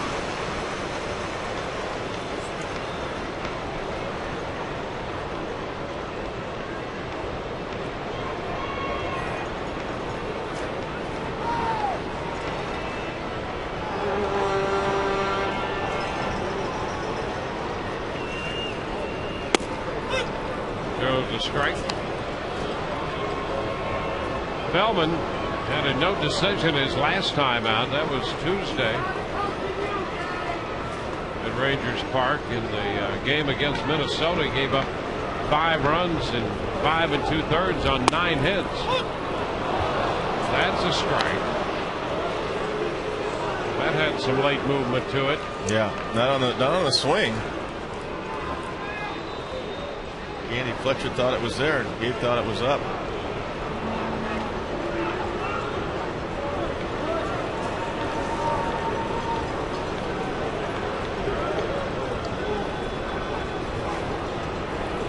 And a swing and a miss. Kepler strikes out. So that retires the side. We're through 5. It's a 3-0 game, Texas.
Nothing Texas as we head to the 6th inning. Part of the Ring of Fire tour was Joe Madden trying to get other members of the Rays traveling party to change their hair color.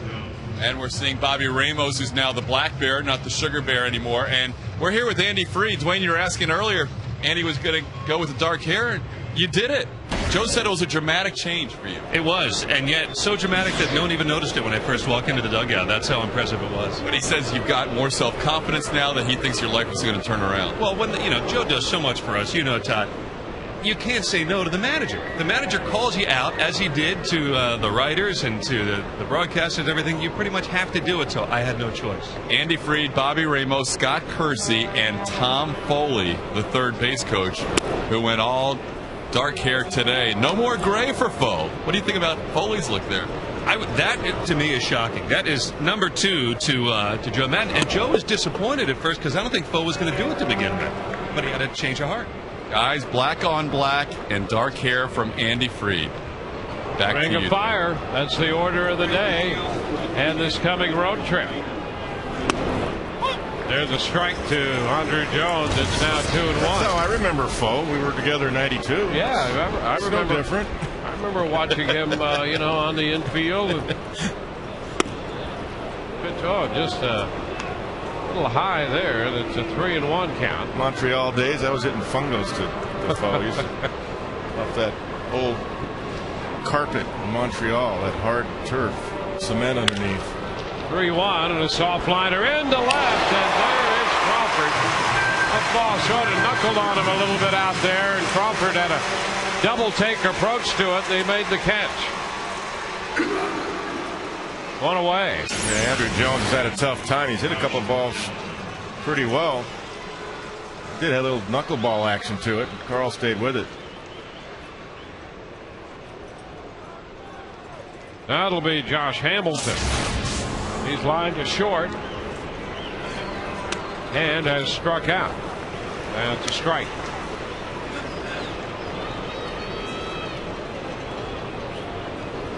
Price has made 100 pitches now, 1 out into the 6th. Hamilton shoots it the other way, out of play. 0-2.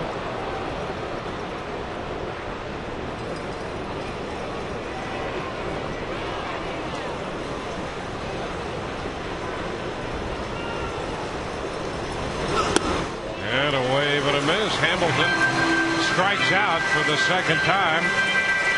Got him with a fastball right there. 2 up and 2 down in the 6th inning. You can join the 2010 season ticket priority list today. Ensure the best seats and get all the great benefits, including postseason ticket options and savings over single game ticket prices. Call 888-FAN-RAISE. First pitch to Cruz. He pops it up. Foul ball, and right there is Carlos Pena to take care of that. 7 in a row, retired by Price. Bottom of the 6th, coming 3-0 Texas.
Pontiac and GMC dealers. And by Geico. 15 minutes could save you 15% on car insurance. Visit us at geico.com or call 1-800-947-AUTO.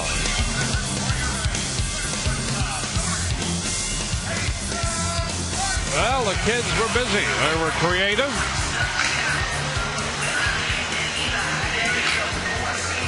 They're right about Carlos Pena. He is hot. Carlos Jalapeno. Jason Bartlett's going to open the home half of the sixth. Then Carl Crawford and Evan Longoria. Scott Feldman just 74 pitches through 5. So here's the top of the order as Bartlett bounces one foul. Jason has struck out and flied out. Started the day the third leading hitter in the American League at 343.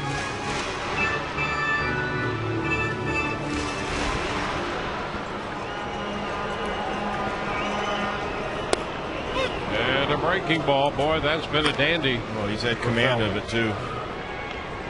0-2 the count. Good curveball.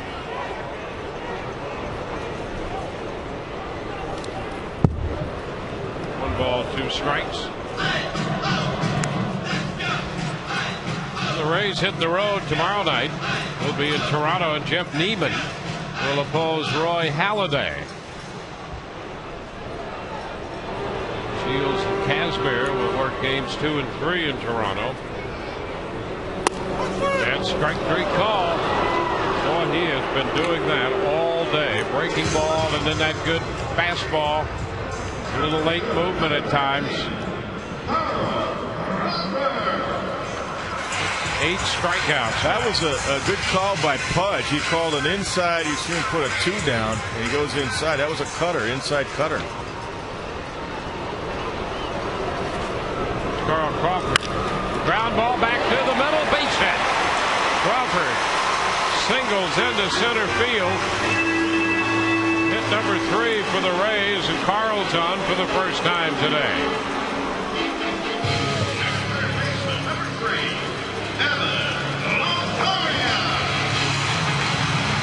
Now here's Longoria.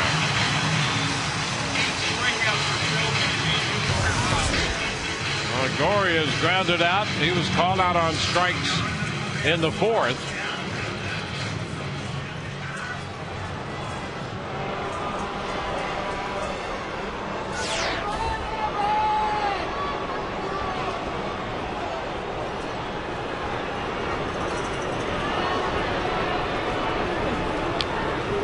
Pitch down and away. 1 ball, no strikes. When Feldman pitched against the Rays in Arlington, he worked 6 innings. Gave up 2 runs, 1 earned on 3 hits, had 4 walks and 2 strikeouts. He has a career high 8 strikeouts this afternoon. And a foul ball, and down goes Longoria. Fouling that one off his foot. This guy's got so much movement. It's tough to center him. Look at that. Right off the back leg, just like Cruz did.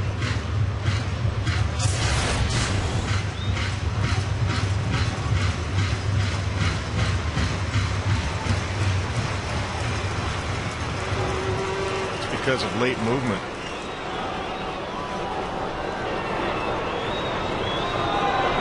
And a move to first. Crawford is back in. The way this game has progressed to this point, the Rays really haven't had an opportunity to engage their running game. And that's something last year a lot of people did with Feldman on the mound. 2 balls and a strike. Yeah, look at that. He's got a modified slide step. It's not a true slide step. He's just going quicker to the plate.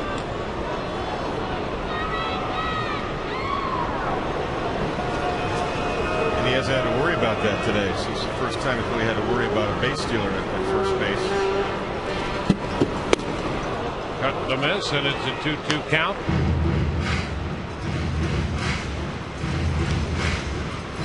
As good a command as Feldman has had, you would think if you're throwing a strike here 2-2, it'd be a good time for Carl Crawford to to run because it could open up a hole in the infield for Evan Longoria, depending on who decides to cover second base. 2-2 the count. Crawford with the lead. He's not going, and the pitch is skied towards center. Hamilton coming in over from right field, cutting in front of Hamilton is Cruz. Cruz came over from right field into center to make that catch. 2 gone. And Ben Zobrist will bat. A little friendly repartee between Hamilton and Cruz out there. Yeah, you know, and I was talking about Hamilton earlier at the plate. He just seems caught in between. Even that last time when he struck out, he doesn't have that foot down, that front foot down. He's got that load with that tap, and he just seems, right now at least, kind of in between at home plate. Over to first and thrown away. Crawford's on his way to third. He's going to make that easily. Well, the Rangers have done that a few times now in this series, and Crawford goes all the way to third as Feldman is charged with the error. That's the third time we have seen that in this series. Just like that. Ball in behind the runner where Blaylock can't get to the ball. That happened early in game 1. Gross went to third. Dustin Nippert threw it away, and then Gross was the runner in the 6th inning last night. Same thing happened. So Crawford's in third. No count yet to Zobrist. And under it, pops it back foul. That carries out of play. Strike 1. You got a pitch to hit right there too. First time Feldman's left one up like that.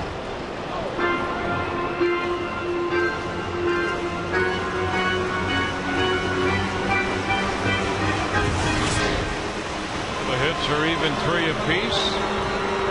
Texas with all the runs in this game. It's down. 1-1.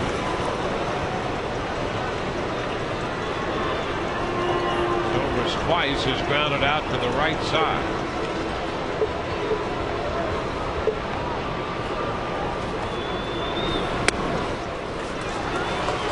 I could see where Mike Maddox, pitching coach of the Rangers, would love Feldman because he reminds me of Mike. He was a guy that had that curve and slider and cutter and sank it. He wasn't overpowering, but Mike ended up, people forget about Mike. He's Greg's older brother, and he was a pretty good pitcher. Out in front, 2-2, and then right there's the changeup. It's exactly how Mike threw. I mean, I could see he's probably one of his best pupils working with him. Look at that. That's a great changeup. Mike had some time with me in Boston. He pitches just like this guy.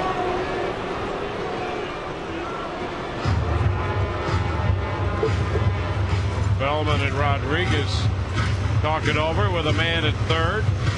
2 outs. From the Texas perspective, this turns out to be a big pitch here to Zobrist. Sure does.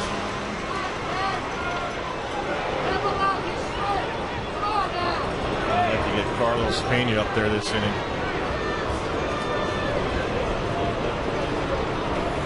And a shot foul.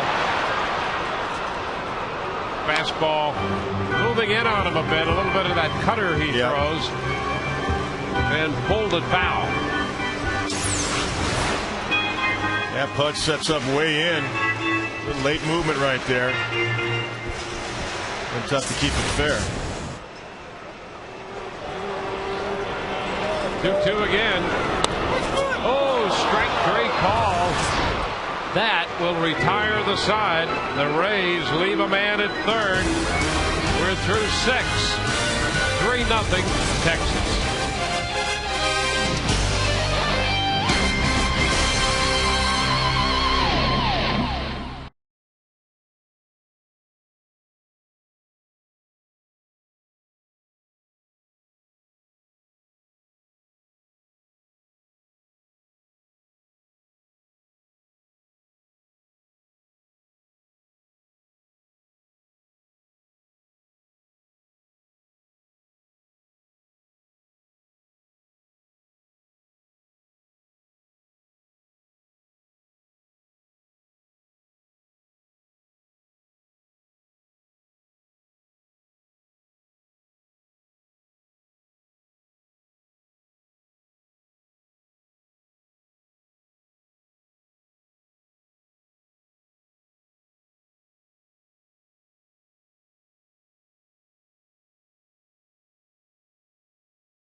3-0 as we head to the 7th inning on Kids Sunday. Time to check out some signs. We're up in the 300 level with Braden Johnson. Happy 9th birthday, Braden. Thank you. Now tell me about your sign here. You have a birthday list. Get on TV. We can check that one off, right? Yeah. Grow a stat stash? What's that mean? He thought of it. Can you grow a mustache at your age? No. Well, there's always something to be said for hope, though. And what's the last one? Oh, Rays win. Well, we need a little rally here. So good luck with your birthday list. We at least got one checked off for now, okay? Hopefully we'll get the rest going. Okay. All right, can you wave on your 9th birthday? Braden Johnson, Dwayne, eventually wants the stat stash. Back to you. Want to know? I'll tell you, well, he's on TV and we'd settle for the Rays win. 2 out of 3. You know, as Joe Madden likes to say, Meatloaf, 2 out of 3 ain't bad. And we would take those. Got time left. Yeah. That was a tough. I think I had to wait until I was 10 before I grew that stash. I grew mine when I was in college finally, and I never shaved it. I just thin it out now. It's a little different now, but I've never shaved it since college days. And you got to telestrate and circle. I did. The birthday wish. Yep. He's TiVo'd this game. The man with the sign there. It's a birthday. He got circled. Just want to let him know. 3-1 here to Blaylock to open the 7th. Well, the Rays need to hold them here and need to go to work offensively. There's a big chop right side, and Carlos Pena is going to take care of that unassisted. You know, Dwayne, if I shouldn't say this because Joe Madden might hear this, but if he ever has a no mustache road trip, we might be in trouble, you and I. You know, we've been rebels before. I mean, we saw Andy, dye his hair black. I mean, I don't know if I could shave mine off for a trip. I don't know. I've never done it. No. Since college days. I would be against it. See, Andy's very compliant. Yeah, Andy's safe. Yeah. You and I are in trouble. Yeah. Well, what's new? Ivan Rodriguez fouling one back. Strike one. Life's a heck of a lot more interesting that way. That's right. On the edge. That's it. Yeah, we're really on the edge kind of guys. One strike the count here to Ivan Rodriguez, and a nice catch by Zobrist on that line drive. So 2 outs in the 7th. Going to get the shortstop Elvis Andrus to the plate. Sign up at Kane's Furniture for a chance to meet one of your favorite Rays players. And if Rays pitchers come up with 10 strikeouts in a game at home, log on to CaneStrikeout.com and print a voucher to be redeemed at Cane's for a free Papa John's pizza.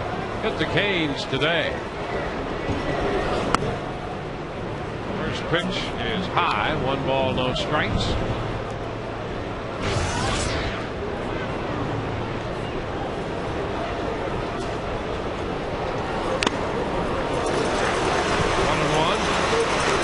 Nice finish for David Price the last few innings. He's been very efficient getting into the 7th inning, hopefully getting through the 7th inning. Probably his last inning.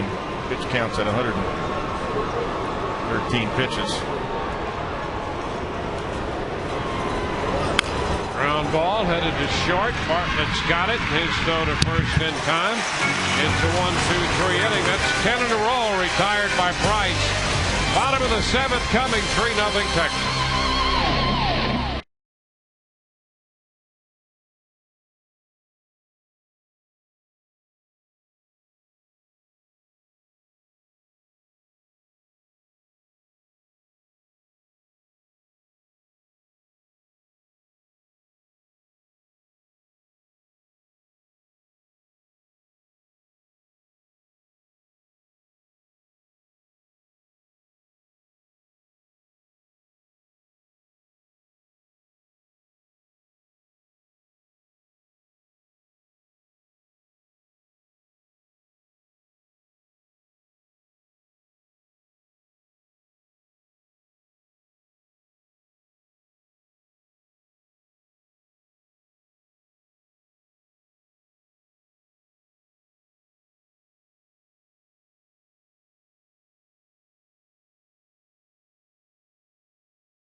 AT&T, the nation's fastest 3G network. AT&T, your world delivered.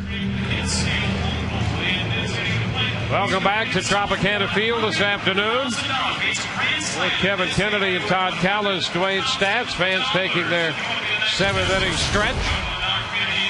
The Rays looking for their first run of the afternoon. They have hooked up against Scott Feldman, the tough right-hander. He's had great command.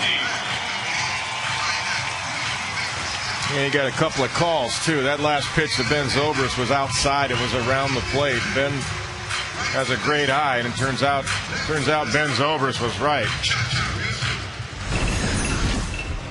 Our Toyota trend, Carlos Pena leading the American League Home Run Derby with 34. Mark Teixeira, the next closest at 31. Former Ray Russell Brandon has 30. Aaron Hill with the Blue Jays. We'll see him tomorrow. He has 29, and Justin Morneau with 28. Carlos Pena will open the bottom of the 7th inning.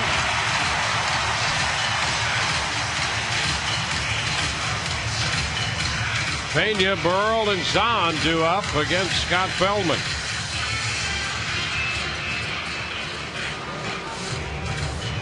Yeah, you're right about that breaking ball that ended the 6th. It was outside.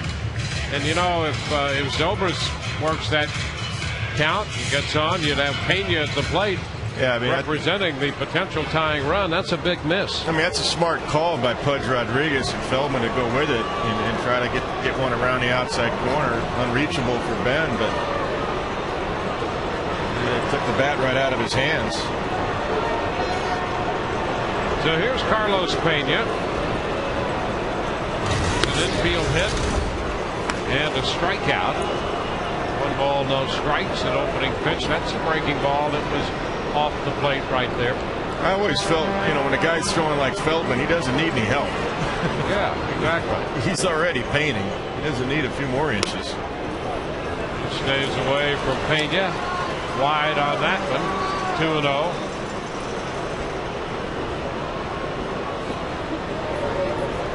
Made 90 pitches through 6, and now a 2-0 count here to open the bottom of the 7th to Carlos. Time call.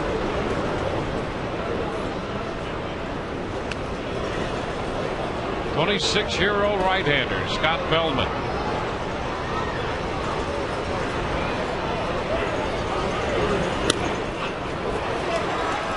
(3-0). Interesting guy, too, because he was not a high draft choice. He was a 30th rounder for the Rangers back in 2003. And ball 4. He gives up a walk, and the Rays put the leadoff man on base here in the 7th inning. It's only the 2nd walk given up by Feldman.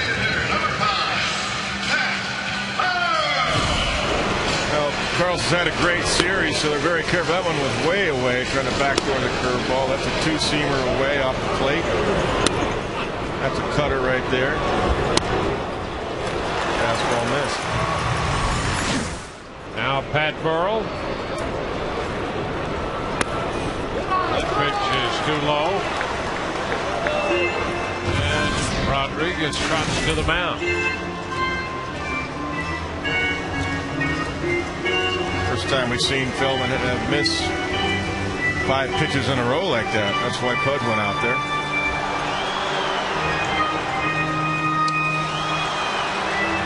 Well, we had mentioned his pitch count has been very good.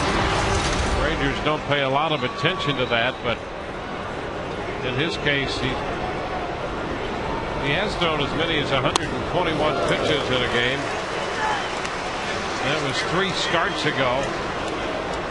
Aaron O'Day is up in the bullpen now. 2-0 the count to Pat Burrell.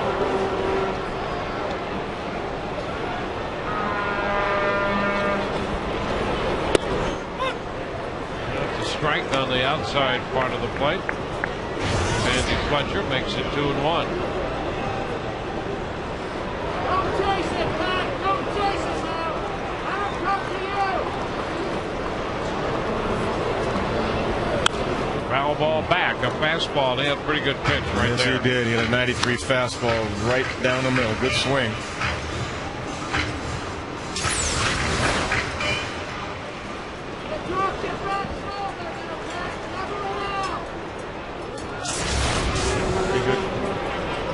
Pretty good pass at it. He just couldn't center it. 2-2 and a wave and a miss. He's out in front, strikes out. It's 9 strikeouts for Feldman. Yep, after a 93 fastball, he gets a little breaking ball right here. He swung through.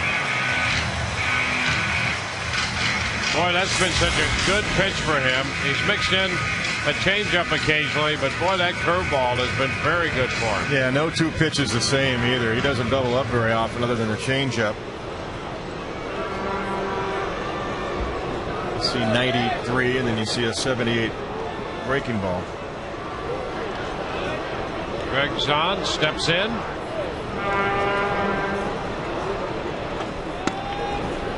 He takes a strike. You had Blaylock again playing behind Pena to try to give him more range for Zahn. Zahn's hit the ball to him twice. The last time it tossed on a base hit, it would have been a first and third situation with nobody out in the 5th inning. Blaylock knocked it down and went to the bag. Made the play. 2. The other reason you can afford to do that, even though the Rays like to run and no matter who's on the mound, is because of Pudge Rodriguez behind the plate. He can still throw. He's probably the best thrower I've ever seen. I was a Johnny Bench fan growing up, but those are the 2 best I've ever seen in the years I've been around the game. Quickness and accuracy and powerful arm. Upstairs. 1 ball, 2 strikes. Matter of fact, in '93, when I first managed Pudge, he was 20 years old. I used to play a lot of the time Rafi Palmeiro behind the runners, and not even in situations like this, 3-0. And Pudge didn't like it. He goes, well, "Why are you doing that?" I said, "I want them to try to run on you. Let them run themselves out of an inning and gives Rafi some range out there." And nobody really ever challenged him. 2 balls, 2 strikes. The count is on.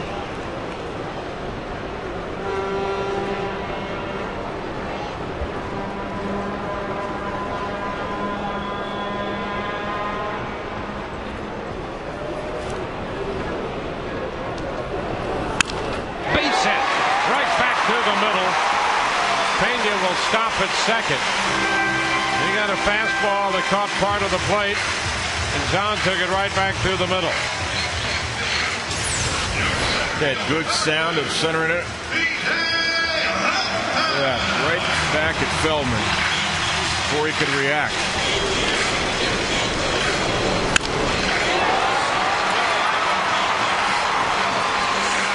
So that's 2 men on with 1 out.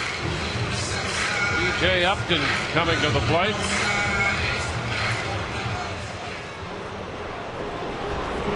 Meeting on the mound as the bullpen stays busy.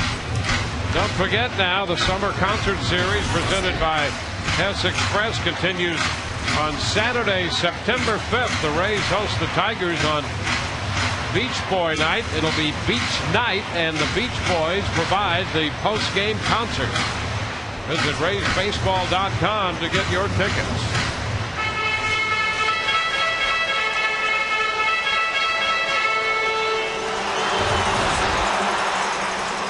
Well, here's BJ. Struck out and grounded out. Big time for his first hit of the day right here.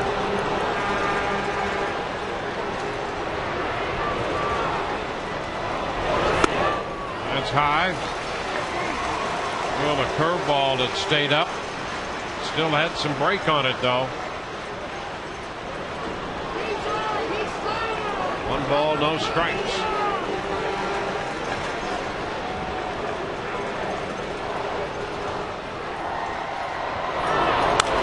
Foul back.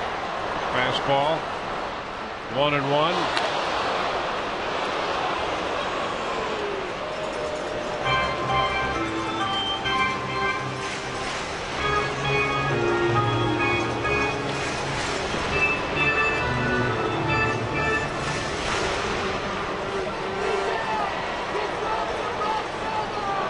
1-1. Outside. 2 balls and a strike. The Rays trying to break through. Feldman has been very difficult for them today. 2-1 pitch. Taken for a strike. What a tough pitch. That's a money pitch right there for Feldman. Hits the outside corner. A very difficult pitch to do anything with for BJ. It's just super execution right there. 2-2, and he is called out on strikes. That's strikeout number 10 as Upton is caught looking. Well, they go inside. BJ thought it was around the inside corner. That's that cutting action. The Pudge has called that pitch a couple of times, and he's been able to throw it. Feldman right on the inside corner. Across the plate, right on the block of home plate. So 2 very good pitches made by Feldman on Upton. One on the outside corner, and then that one that came back and caught the inside part of the plate. So with 2 men on, 2 men out, and Willie Ibar will be the pinch hitter for Gabe Kapler as the Rays try to generate some offense. Mike Maddox, the pitching coach, talking with Feldman. And this is, Dwayne, the Texas Ranger philosophy. There is no pitch count. Mike Maddox, instructed by Nolan Ryan, you take them out when they get tired, not when there's a certain pitch count. And that's why Maddox went out there, just to give some instructions on Ibar and to see how he felt. The pitch, Willie takes it down and in. No ball, no strikes.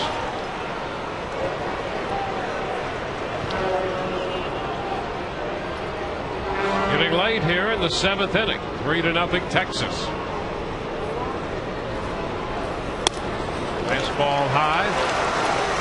2-0.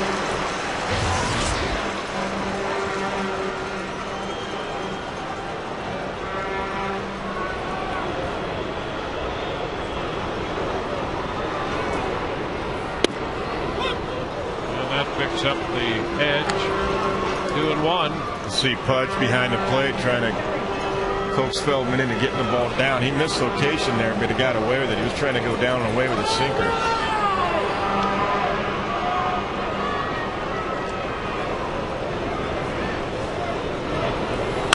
Well, he hits it back off the glove of Feldman. He scrambles, throw to first.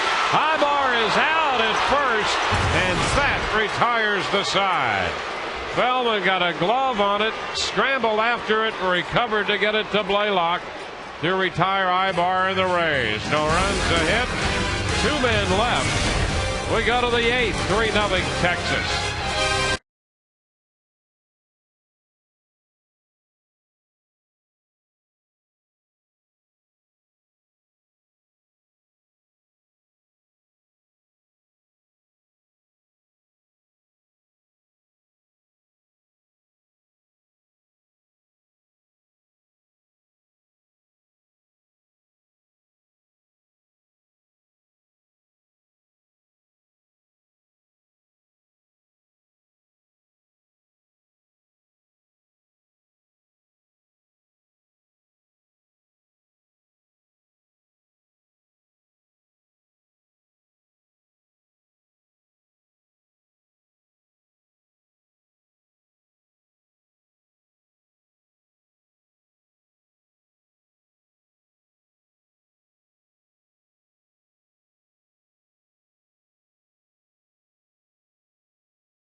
into the Rays bullpen. The whole leaders, Grant Balfour has 14. Dan Wheeler has 13. Little relievers keep their teams in the game. You too can stay in the game with Just for Men hair color. Willie Ibar stays on to play second base after pinch hitting for Kapler. Then Zobrist will move out to play right field. And on the hill for the Rays, Chad Bradford. Chad has had a difficult year because of back problems most recently. He's on for the 11th time. Pitch to Kinsler is high. Kinsler, Young, and Bird due up here in the 8th against Bradford. 1-1. David Price really did a nice job overall. Had the one rough inning in the 3rd, and the pitch to Michael Young that he hit the right field for the 2-run single. But other than that, he really pitched well, especially the last three innings plus. Got through 7. 1 ball, 2 strikes.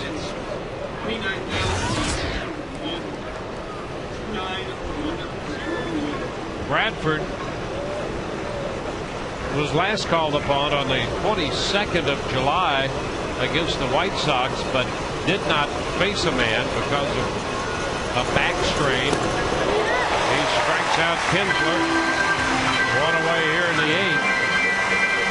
So the last time he had faced a hitter for the Rays in the big leagues was on the 18th of July against Kansas City. He got the win that day for a 1/3 of an inning. He's a perfect guy to face for a guy like Ian Kinsler. I mean, that's a good matchup for Bradford. Look at that slider. Late break. Michael Young. It's a strike.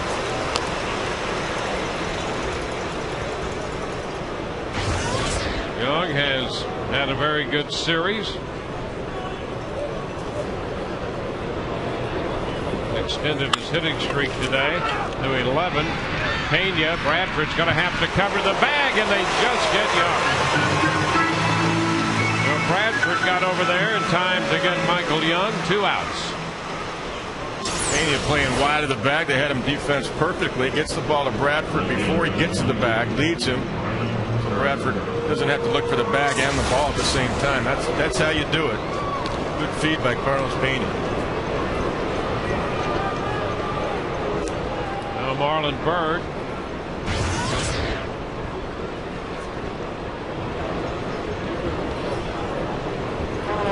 Byrd 0 for 3.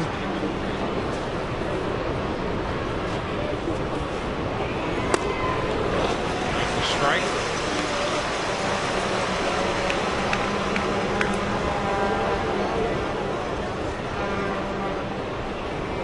Price for 7. Made 114 pitches, gave up 3 runs, 3 hits. 0-2.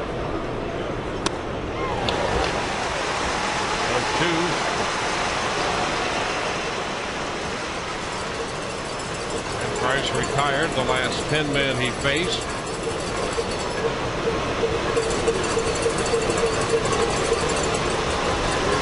0-2 the count.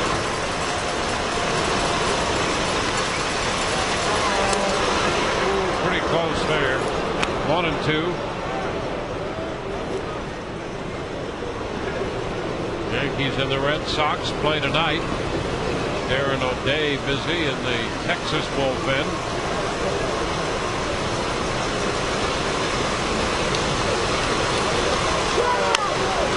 Foul down the left side.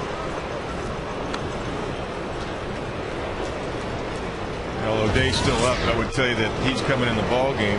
113 pitches for Feldman. We'll be with you on the post game Rays Live immediately following the coverage of our game.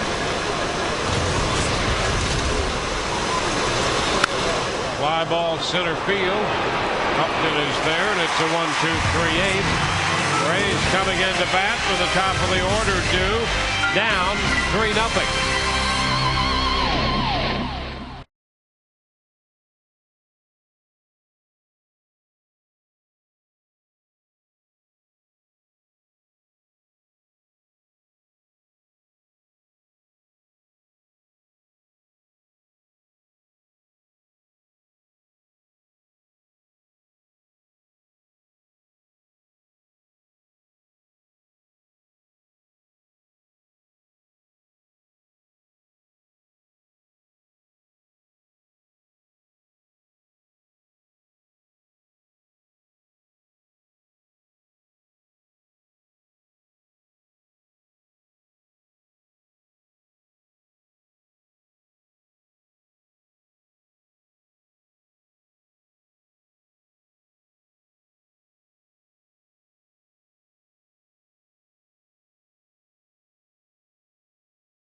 Bees worked extremely well with Bud Rodriguez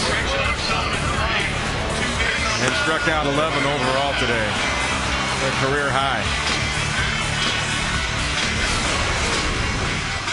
And we're going to see Darren O'Day for the third straight day. He's on in relief for Feldman. This is why the numbers are good. 191 earned run average and a 186 batting average against. And Washington keeps going to Darren because of that. Tough on right-handed hitters as well. First pitch, that's in there for a strike.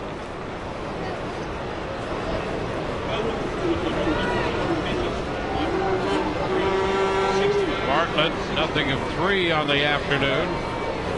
Crawford next, and then Longoria.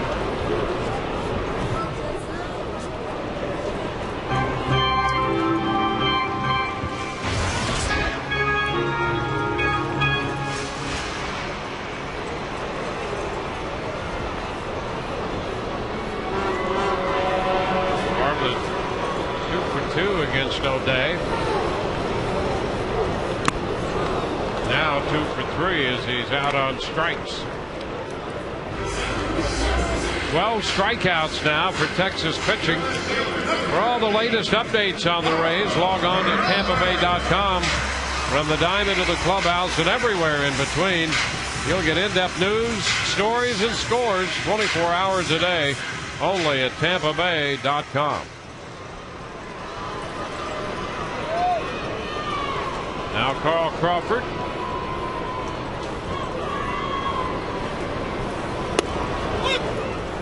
A strike. Carl singled in the 6th inning and wound up at 3rd on Fieldman's error. Scott Feldman had a pickoff attempt and threw it away. It's inside. 1-1. That's about the only mistake Feldman made all day. That is. Yeah. The two guys they're seeing today, there's nothing is straight, that's for sure. No straight 4-seam fastballs all day long. Today was a big pickup in the early part of this year. The Mets designated him for assignment. When he was with the Angels, he did a good job. The Mets designated him? 2-1. Wow. That was back in April. Everything went downhill right after that for the Mets. They've had an awful year.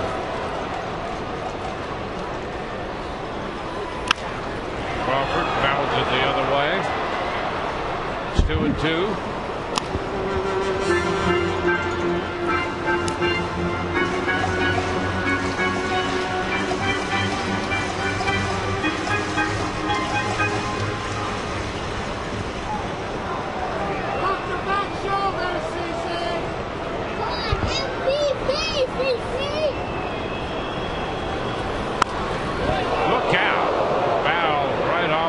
Front of the Rays dugout. If Carl didn't open up and turn on it, it might have hit him. Ball kept running in on Carl Crawford. Careful in there. Look at this. Wow. Pena was getting out of the way, and well, he should. That is opening up right there and turning. And Crawford, a foul tip strikeout. He's out on strikes for the 2nd time in this game. 2 gone. We'll take a look at the Buick Pontiac GMC dealers road ahead. The Rays hit the road tomorrow. We'll be with you on Fox Sports Florida beginning at 7. Jeff Neiman, and he draws as his pitching opponent Roy Halladay. Neiman 11-5 and Halladay 13-6.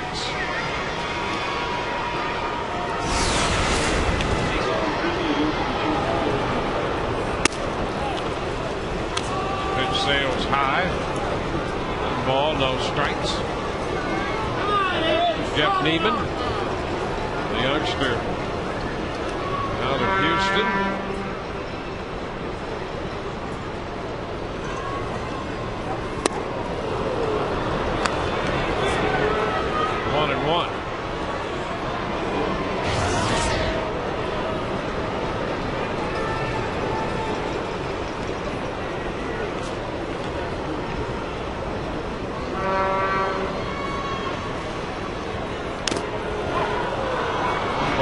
strikes. Oh, a lot of strikeouts for the Rays today. 13 strikeouts.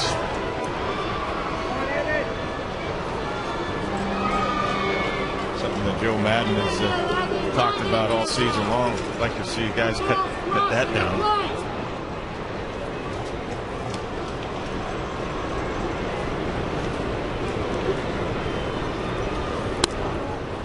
But inside, boy, everybody was moving with the Rangers on that pitch, looking for the call. In unison. Well, you know, they both thought it was strike 3. Ball was inside.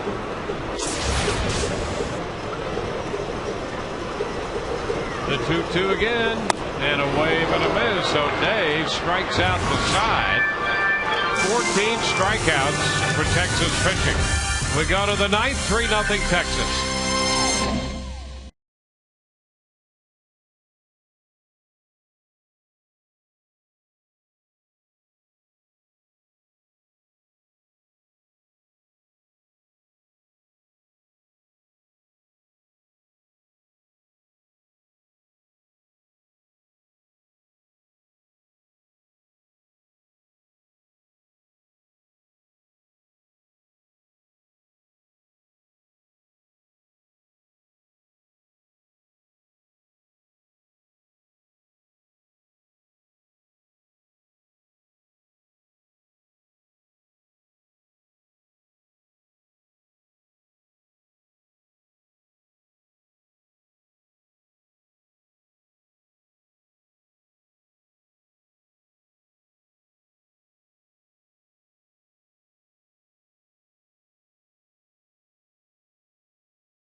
Fox preseason special. Ronnie Brown and the Miami Dolphins battle Antonio Bryant and the Tampa Bay Buccaneers. Coverage begins Thursday at 8 p.m. Eastern in high definition, only on Fox.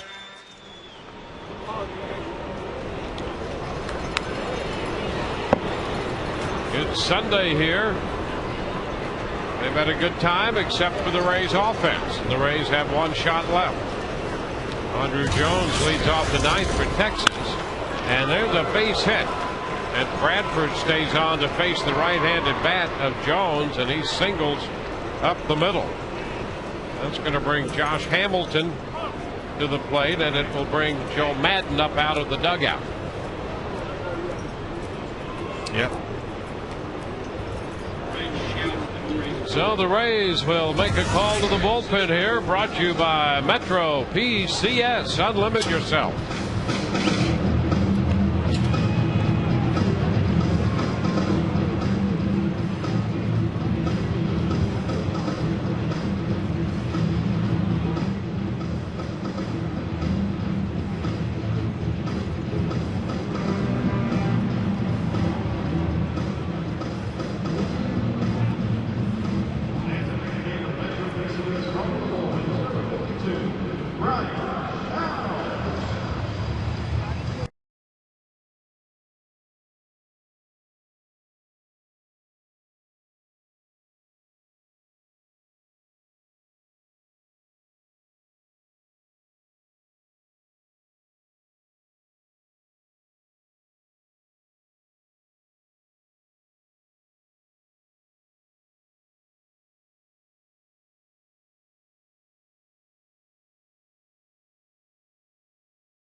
Tobacco-free Florida wants you to be tobacco-free. Visit tobaccofreeflorida.com for more information.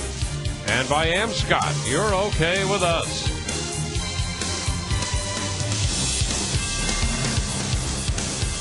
In the ninth, base hit by Andrew Jones to open it.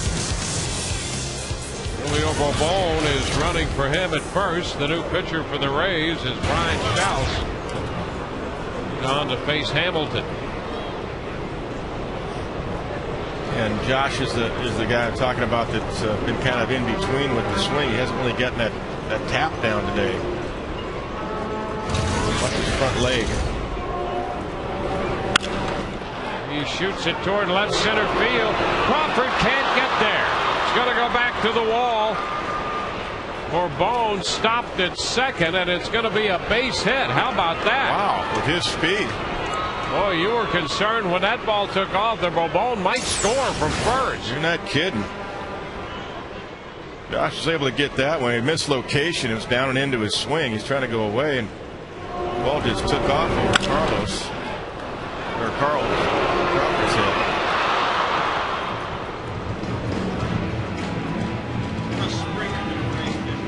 A little bit of surprise right there. Yeah, so Bobone is on second, Hamilton on first. So 2 pitches in. We're going to have another pitching change. Back in a moment.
Well, 2 pitches into the 9th inning here, and the Texas Rangers have men at first and second. Here's Bobone now. I think from his vantage point, this angle right here, he probably couldn't tell if the ball went over Carl's head. And that's why he hesitated. I think he was right in line with the ball in Crawford's glove, and it went right over his glove. And I don't think Bobone saw it initially. That's why he hesitated, didn't get to third. Russ Springer, the new pitcher. He faces Nelson Cruz, and Cruz takes the first pitch. Breaking ball for a strike. Jones and Hamilton had gone after the first pitches they saw. Russ on for the 56th time overall, combined with Oakland and the Rays. 1-1 now.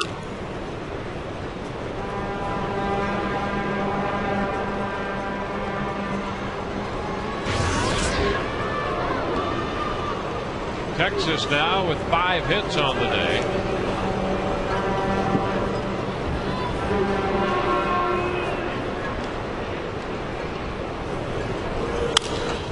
And a popper, short right, long run for Zobrist, still coming, can't get there. Boy, what a job to come up with it on the short hop. The bases are going to be loaded. That was unbelievable on the attempt by Zobrist. and to short hop that ball to keep the bases loaded. Yeah, that was in no man's land right there. You got to play deep because Cruz has power. See Ben in your screen on the right side, upper right there. Long way to go. There was no chance for Ben. I mean, I'm surprised he got that close and then was able to pick it.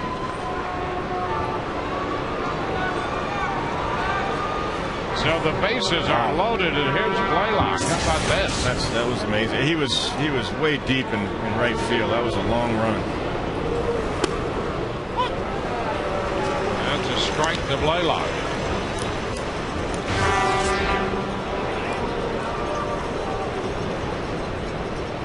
Blaylock with 3 ground balls. Rays would love a ground ball right back to the mound here. And a foul back. He had a pretty good cut. He got a pitch right there. Just missed that one. I don't think Russell's going right there again. One would hope not. I don't think Blaylock will miss it twice. He might get him to chase up, but I don't know about that right down the middle.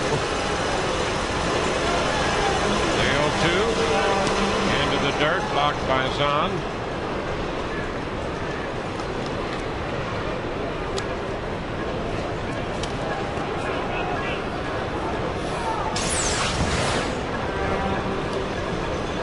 That's a nice block right there. Just making his body soft right there.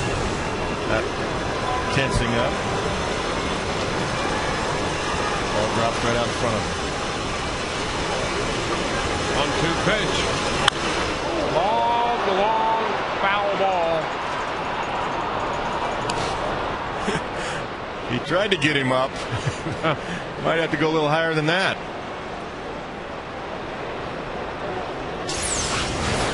Blaylock got on top of that one.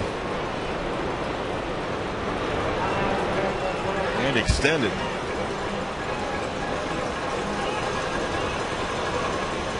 Yeah, that was right at the letters, that pitch.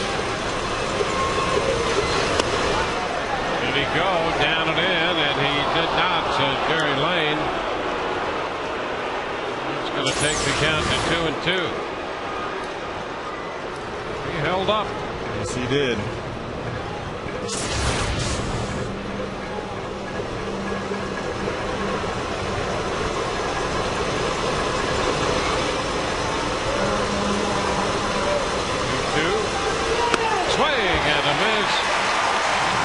Strikeout for Springer to get Blaylock.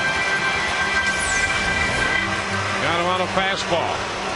Yeah, look at this. Off the outside corner. Is actually away. Too close to take for Hank Blaylock. Take a look at the overhead shot. A few inches off the outside corner. Great pitch.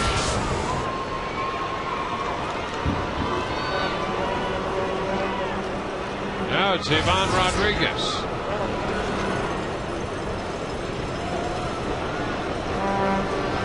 Walk and a double, lined out to second his last time. It's a fly ball, right center field. Upton with the catch. The ball tags down to the plates, not in time as the run scores. That will make it a 4-0 game. Sacrifice fly for Rodriguez, his second run batted in of the day. Bourbon can fly, and he came flying and sliding head first across the plate. Yeah, if you're going to hit a shallow fly ball, you get the right guy at third base. In Bourbon, BJ just lets it fly, but no chance against Bourbon. The other runners held. Hamilton second and Cruz at first. Here's Elvis Andrus, the shortstop.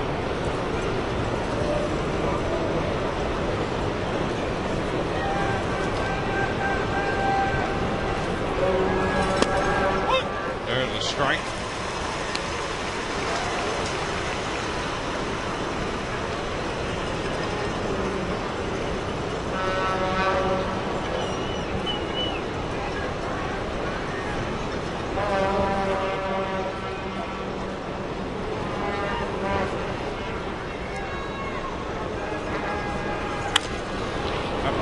side. That's going to be foul. So it's 0-2.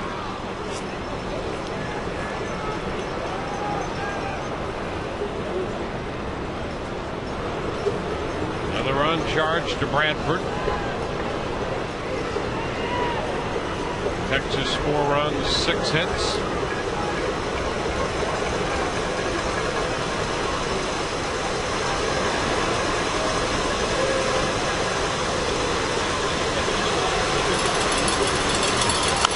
And a foul out of play, holds the count at 2 strikes. The Rays are going to need a big bottom of the 9th inning. They'll have Zobrist, Pena, and Burrell to try to get something big started.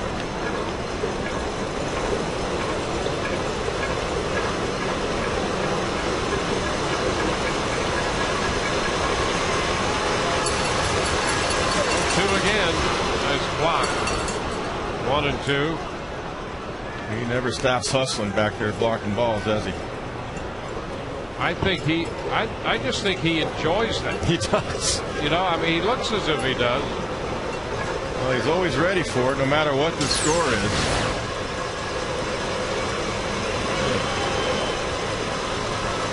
The hockey goal.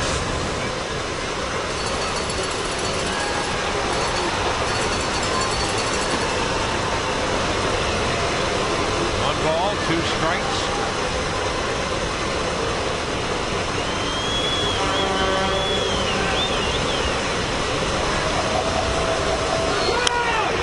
Foul back again. So Andrus battling up there.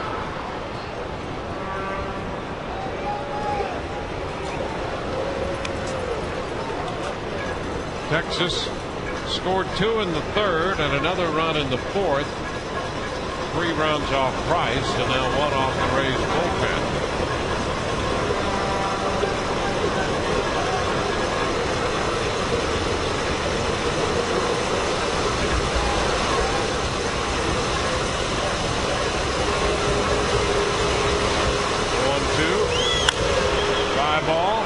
Right field, Zobrist is there to make the catch, and that retires the side.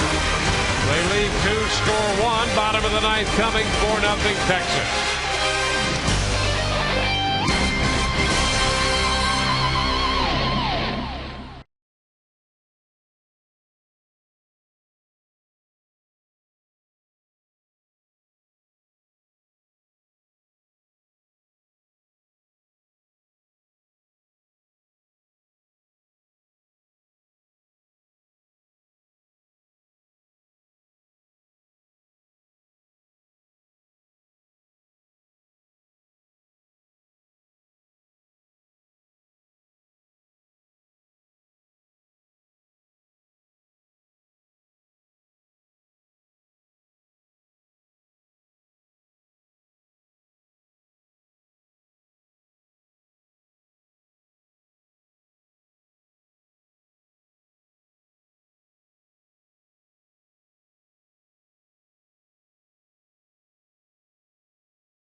Texas opened the scoring back in the 3rd.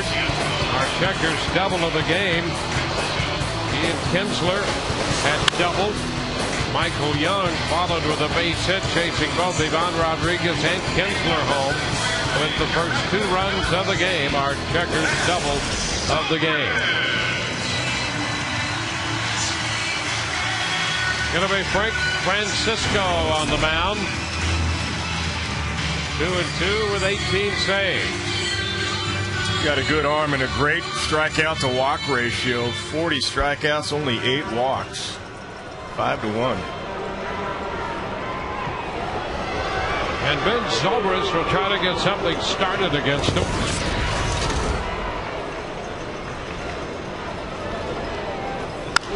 First pitch, and it's lifted foul down the left side. Out of play for a strike. Feldman worked 7. O'Day worked 1 inning. Feldman gave up 4 hits, 2 walks, had 11 strikeouts, and O'Day struck out the side in the 8th. And now Frank Francisco takes over in the 9th. That's strike 2 to Ben. 0-2.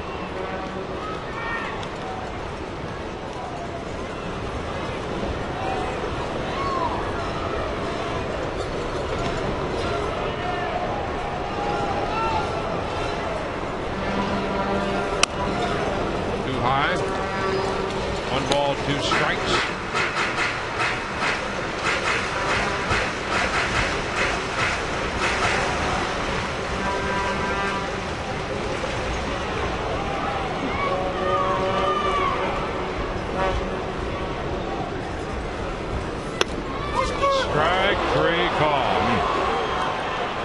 Strikeout chalked up.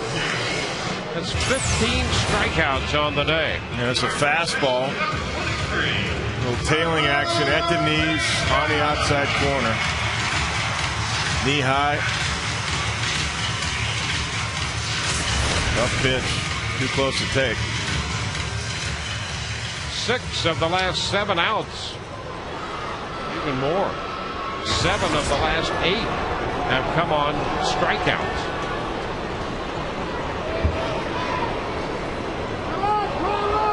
Here's Carlos Pena.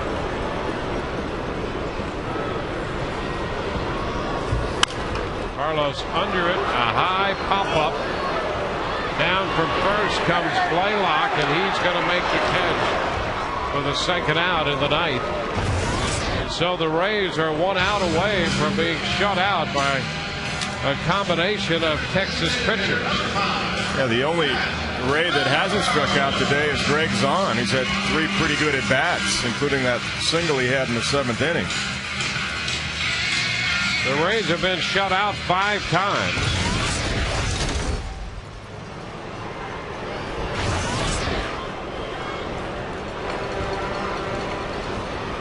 Well, Pat Burrell takes one outside. The last 2 have been complete game shutouts. Mark Burley's perfect game on the 23rd of July, and Irvin Santana shut out the Rays on the 11th of this month on 3 hits out in Anaheim against the Angels. 1-1 to count. The other 3 have been combination shutouts, and 2 of those were in April in Baltimore and in Seattle, and then the other one up in Toronto.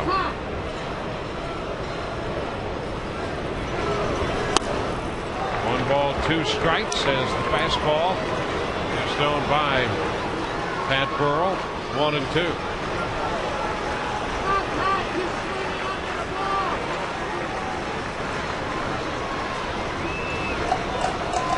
Two outs, nobody on.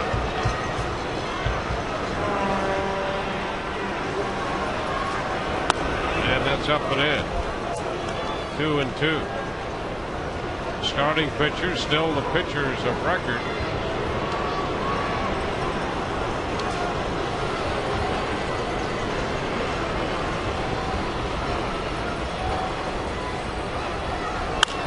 And a pop fly right side. Blaylock after it. Now running off the play. Kinsler. He drops the ball, and that's fair. Down to second base goes Burrell. Well, Pat Burrell winds up at second. Kinsler came in running Blaylock off the play, and then Kinsler just lost it all of a sudden. Let's take a look. Really a relatively easy play and a good angle for Kinsler. Here's Kinsler right here. He just overran it and closed his eyes.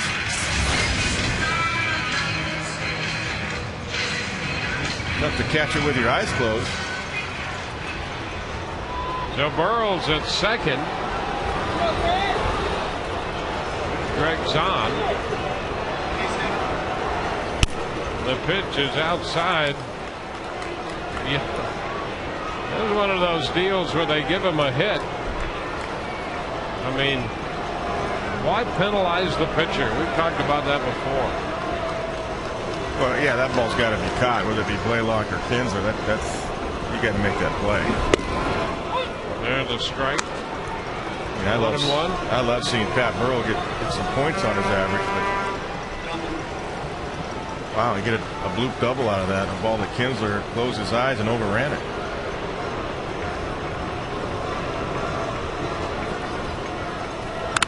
And a foul ball right back. The count is 1-2.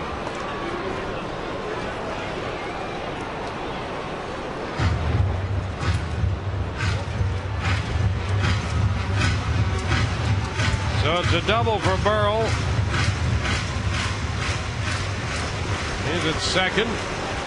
2 outs, 1-2 the count to Greg Zahn.